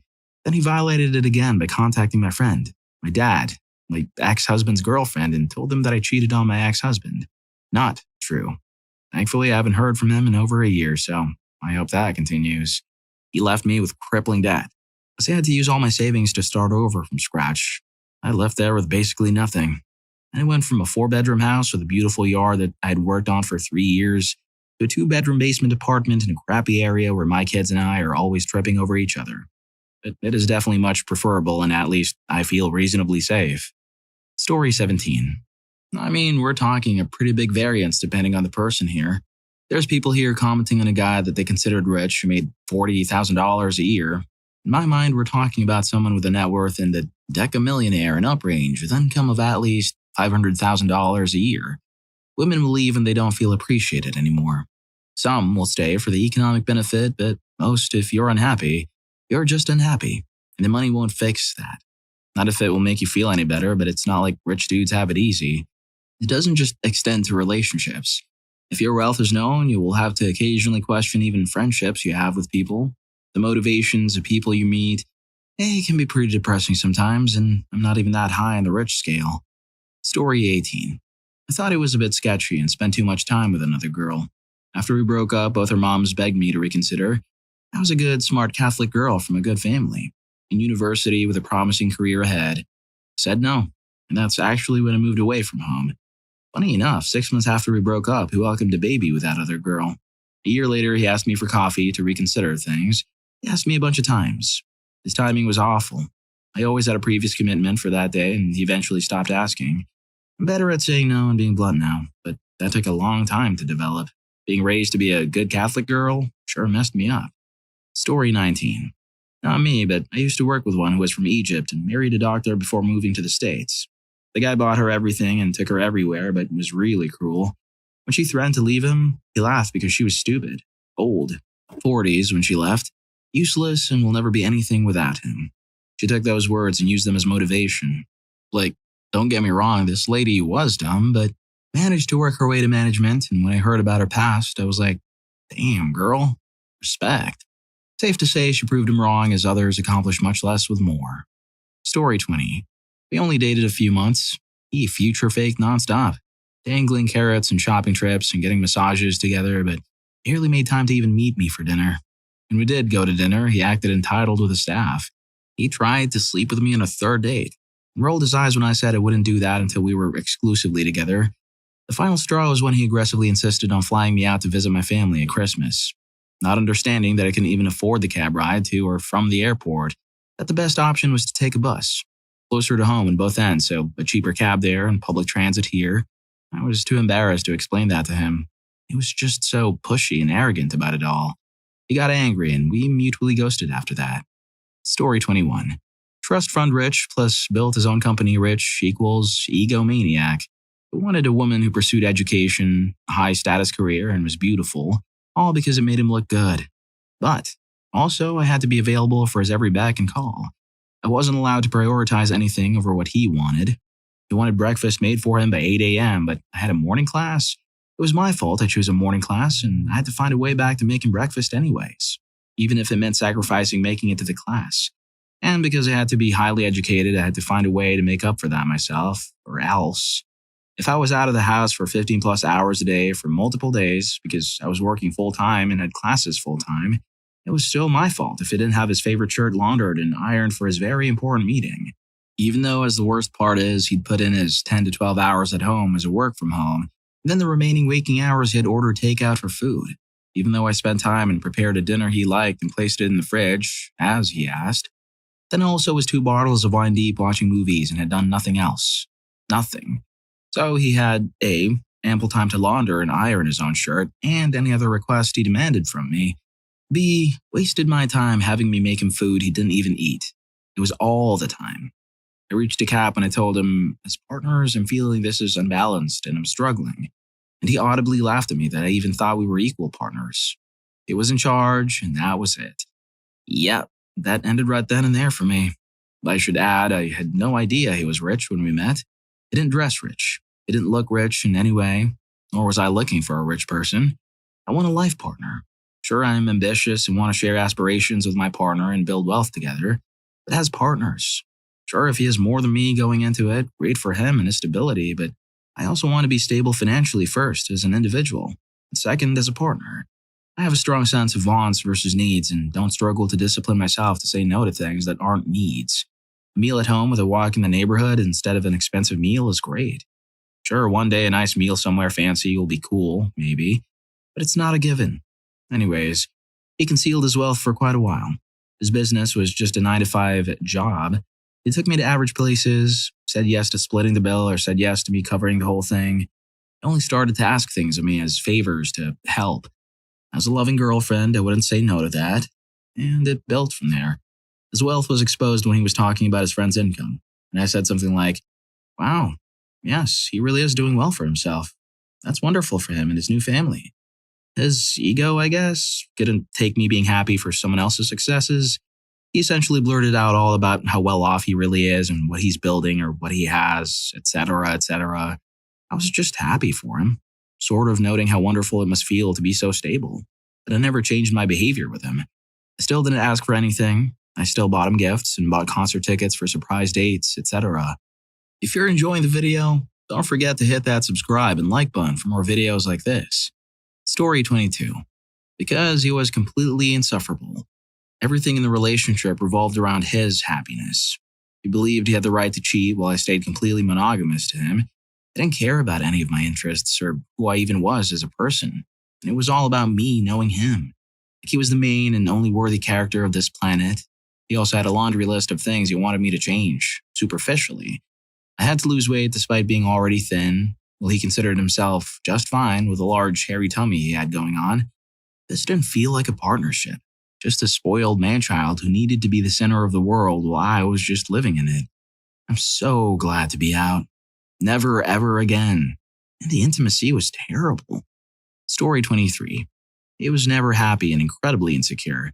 He had money to buy whatever he wanted and worked hard for it, but he had a horrible relationship with his family, friends, and past girlfriends due to his insecurities in himself. No matter what he did to work on himself, he still couldn't find happiness. This resulted in him putting me on a pedestal, and it felt like, in return, I wasn't being challenged. I have no hard feelings towards him to this day, but it really taught me that regardless of money and freedom, it does not buy happiness. You have to be happy with yourself first. I also felt like because of his insecurities, I couldn't connect to him. I would like to consider myself a secure person, so I felt like I was constantly needing to validate him, and it was exhausting. Story 24. I dated a few men with money. I was pretty in my youth. And I ended most of those relationships because either something was really off with them emotionally or they were just a schmuck. One I'm pretty sure had been mistreated as a child. He was a very broken person, but not ready to deal with his issues, which is sad. I think that for some men, working obsessively is a way to mask emotional pain.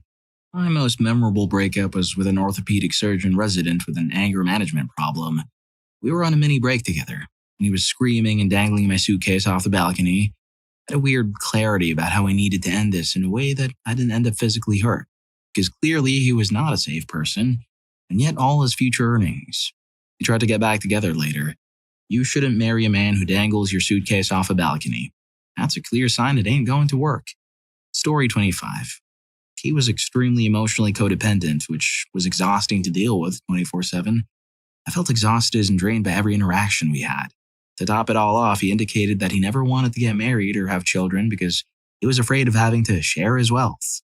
So, essentially, the relationship had no long-term future.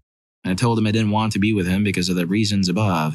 He tried to tell me that I was crazy and wanted to take me to see his therapist to try to convince me to change my mind about being in a relationship with him. Lol.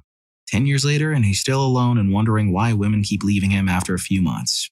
On the surface, he seems like a catch, but once you peel the layers of the onion off, it was more like catch and release. Story 26. The fact he was rich was of no relevance to either the beginning or the end of the relationship. I didn't know he was rich until a few months in. Never flaunted it. Was not materialistic, not a spoiled brat. Had no problematic behavior tied to his money, and I simply didn't care either way. The relationship ended for reasons entirely disconnected from his or my financial situation. We had different priorities at that stage in our lives, and ultimately just didn't match. I was very recently divorced with young kids, and that wasn't right for me at the time. Plus, we never found enough emotional common ground. Many women don't stay for money, no matter how much certain people would like to convince themselves otherwise. Money has never been a factor for me. I'm not rich at all, but I make a good living and have dated men with less money than I have, and others with much, much more. The former tends to be a bigger issue, for the men, that is. Story 27. I dated two guys from families with money. One was so boring and wasn't even funny. My grandmother almost terminated me when I ended it. She married for money 2 times, both passed away, and went on to date 3 very rich men. All 3 passed away. I'll let readers make their own inferences. The second guy seemed decent. We had a lot of fun together. I applied to one grad school post first degree. I really wanted a year off, but I decided to try my luck with a big deal school. I was mildly disappointed when I didn't get in, and his response was, "I don't know why you bother. You'll get to stay home with the kids, so don't waste money on school." Guys putting their beliefs, goals, dreams before mine and completely diminishing my goals and dreams was the number 1 reason for all of my breakups. Number 2 reason, getting the ick. I didn't meet my husband till my 30s, and I was absolutely in the mental space of I ain't changing for no one. You fit in my life or you don't. Funnily enough, my husband had the same perspective, and we fit. Story 28. I wasn't happy. He always uses money to make up for things he disappoints me in, or he uses money for the affection I long for from him. I felt it wasn't a priority. I felt as though I was used to waste time or entertaining him, and also his mom didn't like me despite being with him for 2 years. She always tells him to look for Chinese girls to date. They were American Chinese. At one point, I was already begging for him to spend time on me. He would have time to spend in his cab, but he never had time for me. I felt so low compared to a cat. He can spare time for his online friends, but never for me. He had money to fly to me, but I had to wait till his business work was wrapped out. Then he didn't want to make me his girlfriend who we met, but never exerted the effort to see me to make it official. I was just drained out from understanding and giving the benefit of the doubt. It felt like a transactional relationship. He only loves me when it is convenient for him. I was 80% sad and 20% happy for his minimal attention to me. I knew then I can't marry this man who has no emotional intelligence. So I left. It hurt like hell because I didn't care anymore once I left. I was an outsider. Maybe he never really loved me. It was just convenient to waste his loneliness. Story 29. A woman leaving a rich dude will leave for the same reason any other woman leaves a relationship. It isn't working out. Most women don't chase money. That's a weird obsession the internet seems to believe. In 98% of marriages, both spouses work full-time, and in 60% of marriages, the women are the breadwinner.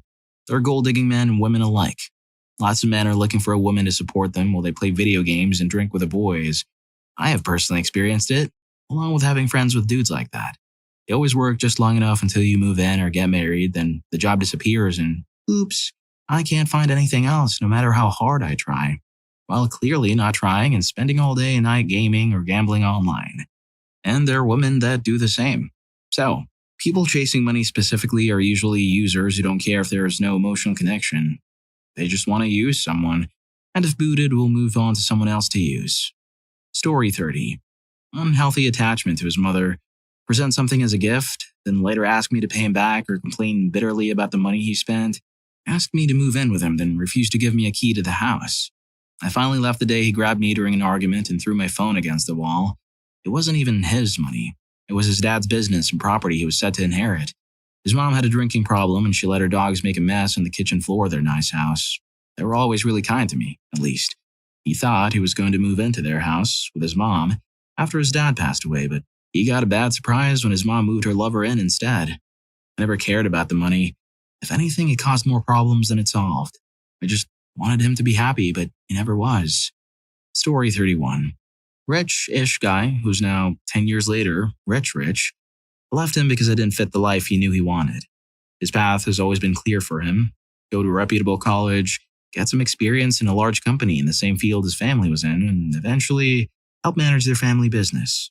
Probably eventually move into their 200-year-old manor with his parents retired. That path has sort of been set out by his family, but he truly wanted to follow it too. There was very little freedom for us to explore something else, like living abroad, living in the city, or even following him to where my career was taking me. I didn't want so much commitment when what I got in return was a loving partner, which, yes, lovely, but I ended up meeting someone else after the breakup who's just as lovely. And some luxury items, vacations, and lifestyle which I don't particularly care about. It wasn't worth my freedom, to be honest. We still meet from time to time. My partner and I attended his wedding, etc., so no harsh feelings. But his and my visions for life just didn't fit. Story 32. A man I dated came from a wealthy family in Atlanta. He was first generation after the money came in, had a sizable trust fund, and was successful in his own right. I didn't leave him for any interesting reason. He was just sort of immature. My friends didn't like him because he would occasionally say inappropriate things. Not that he was super offensive or anything. He was just kind of awkward and unfairly sociable. He was a nice enough guy, but it didn't feel like a good match personality-wise. Money helps, but it isn't everything. And ultimately, the small, everyday experience you have with someone amounts to your life. I'd rather be middle class with someone I genuinely love being around than super wealthy with someone who I wasn't crazy about. Story 33. He was boring. Nice enough guy. He was a premiership footballer and I was 18. It was in the days when footballers were starting to get mega money and were constantly in the papers for their debauchery and wild lifestyles. The media stereotype was wildly inaccurate. He'd be in bed by 9 p.m. and up and out for training at 6 a.m. Didn't drink, didn't go out at the weekends, and was just overall being very mature, responsible, and doing everything he should to keep his career at top level, which is absolutely what he should have done. I didn't want to be settled down and got very bored of the lifestyle he led. The money in Big House wasn't any consolation for not having the experiences I felt I was missing. I just wanted to go clubbing, drinking, and live my best 18-year-old life like all of my friends were doing. 18-year-old me had absolutely no common sense whatsoever, but I still had no regrets about ending things. The relationship likely would have fizzled out on its own soon enough anyway. We had very little in common and were too young for it to be serious. You know, some people would do anything for that kind of lifestyle, but hey, more power to her for wanting to party all night. Story 34. Because he was narcissistic and emotionally numb, let alone emotionally unavailable, as an empath it was difficult for me to be with someone who was not capable of feeling. Oh, and he was rich until he came to spending on us. I used to pay for almost everything. I didn't really mind because being the only breadwinner in my family, this stuff is now natural to me. But I felt I'm being taken advantage of, emotionally as well as financially, and at times physically. He, however, was on his way to making it big in life, and I rooted for him and still do, but he failed to realize it wasn't the money that women are after. It's your love that we crave. That's like the bare minimum. He claimed he loved me, still does, but I never really felt it.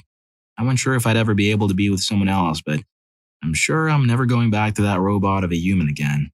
Story 35. He wasn't rich, per se, but he made about $40,000 a year while I was making $20,000 a year, so double my income. Rich in comparison to myself. I ended the relationship because that selfish man was actually stealing from me. About $15,000 in total. We ran a cleaning business together. That didn't include the cleaning income and our full-time income. The cleaning was a separate thing we both worked on. But the money was deposited to his accounts, not joint. He kept all of that money for himself for about a year and a half of working together on it. There were a lot more reasons I ended things, but the stealing was a major reason. He made so much more than me and was so financially cruel, it's sickening. When we broke up, he dropped the cleaning on my shoulders. We still had about a month left of the contracts and had agreed to split the work separately, but the next day he said he was out completely. So I picked up the business myself. Got everything legal and ran the business solely for about another 3-ish years. Story 36. He became simply annoying. Very practical, always in action, doing something, repairing, organizing. Just like Duracell. No, he wasn't that way before marriage. He could sit and watch a movie with me or just do a long walk. We went to theaters, etc. After the marriage, in the very first week, he even got rid of his recliner in the living room and chair in the kitchen because he was always either in movement or at work or sleeping. He even ate while walking and dusting and washing the floor at the same time. During our 2.5 years of marriage, I saw him sitting only on a plane and in a car. At the birthday table? No, he was walking around it. In the cinema? No, standing by the wall and occasionally doing squats. Only times I could talk to him were in the car when we drove somewhere. And then mainly, he agreed to talk about his business, money, or chores we had to do at home. It was pure gold, doing just everything at home plus bringing a lot of money. For me, he finally got on my nerves too much. And for his next wife until she got annoyed, and then was pure gold for his next wife until she got annoyed, and then for the third wife after me. No ADHD or anything. Went to 2 psychiatrists. Just over-energetic, sporty, active in household chores, so he described his behavior. Story 37. A year or so before I started dating the rich guy, I was with someone I loved deeply, and he suddenly passed away. I didn't get therapy and was a mess, like bad. The rich guy was the first person I dated after this, and I wasn't ready to be in a relationship at all. What drew me to him was that he was in app development. My then boyfriend was a programmer. In my head, being with tech people was what was right to keep the flame going. It's hard to explain. Anyways, the rich guy wasn't very nice to me. He kept putting me down. He wasn't born with money, but he was rich to me. However, he was obsessed with appearing wealthier than he was, and I didn't fit that mold. He hated my hair, my makeup, my clothes, my friends, my family. It wasn't like that at first, only after he sold his company that made this app. Then he started changing slowly. His idea of a fun weekend was driving by rich mansions and talking about them. He was obsessed with joining this rich people club that cost a stupid amount to join. He loved to go eat at Nobu, but nurse a drink and one a la carte rolling during the off hours so it was easy to get in. He'd sort of used me a bunch, like ditching me with his dog to take a trip without prior knowledge and refusing to add me to any socials, making comments like he'd never marry a girl like me without family connections. Eventually, it all just got too much. And me being messed up instead of ending it, I started lashing out and drinking a lot until it all imploded. I feel bad for not just being mature. And looking back, I feel sorry for being with anyone during that time. I think at the time we were both just using each other to not be lonely, but clearly weren't compatible. Story 38. I dated a billionaire for a while. We're talking about one of the top 50 richest families in Forbes. It was actually quite different from most of his family, as he was against what made them all their money and he worked outside of the family business. We met on a Southwest flight, if that tells you anything. He was deeply unhappy. Didn't really like his family and was constantly complaining about his brother's wife. He was the third one. The next wife is always worse than the one before her. He also suffered from childhood trauma that I don't feel comfortable sharing here. I tried to encourage him to go to therapy, but he wouldn't do it. It was emotionally draining as I felt that I took on the role of a therapist. I was quite a bit younger than him. I also felt a little strange dating him because we would go to New York City and he would take me to Barney's and get me anything I wanted. It felt very materialistic. I had a Maybach pick me up at the airport. We stayed at the Ritz-Carlton and used a concierge for everything. He wanted to take me on all kinds of vacations. I felt that people were judging me and thought I was only with him because of the money. I don't know. I was in my head a lot about it. I also come from a middle-class family and have to work to live, so I couldn't take a bunch of PTO to go on all these vacations and getaways. That was also a disconnect. He was a nice guy, just had some deeply rooted issues. And I couldn't get the idea out of my head that I was being judged by everyone. Story 39. I've experienced this from the perspective of the opposite gender asked in the question. Her dad owned franchises of an insurance company. I was set up by my rich friends. She was a total spoiled one, and not the cute kind. The first day was a wedding of said rich friends. I was set in one of the most beautiful Texas ranch properties. I had hopes of it being romantic.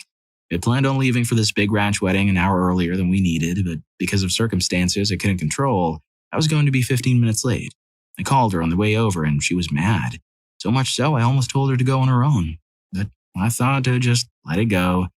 On the long ride over there, she kept bragging about how smart she was and how rich they were. It was cringe. But I still thought to just ride this out because maybe we could find common ground. As the night went on, this would not change. Her cognitive dissonance was so strong she could not be challenged on anything. This led to several small arguments, which included her telling me that if I'm going to date her, that I'm going to have to see things her way or it would not work. At that moment, I realized that it was a big hell no for me. But I was gentlemanly the whole time. We finally made it back to her house and she was a bit suggestive of us fooling around. She led me to a big, heated underground pool. But I noped the hell out and ghosted her. Because I'm still single 3 years later, I still kind of wonder if I could have made it work with her. But I always realized that it would have been just for the money and not for love. So, no regrets.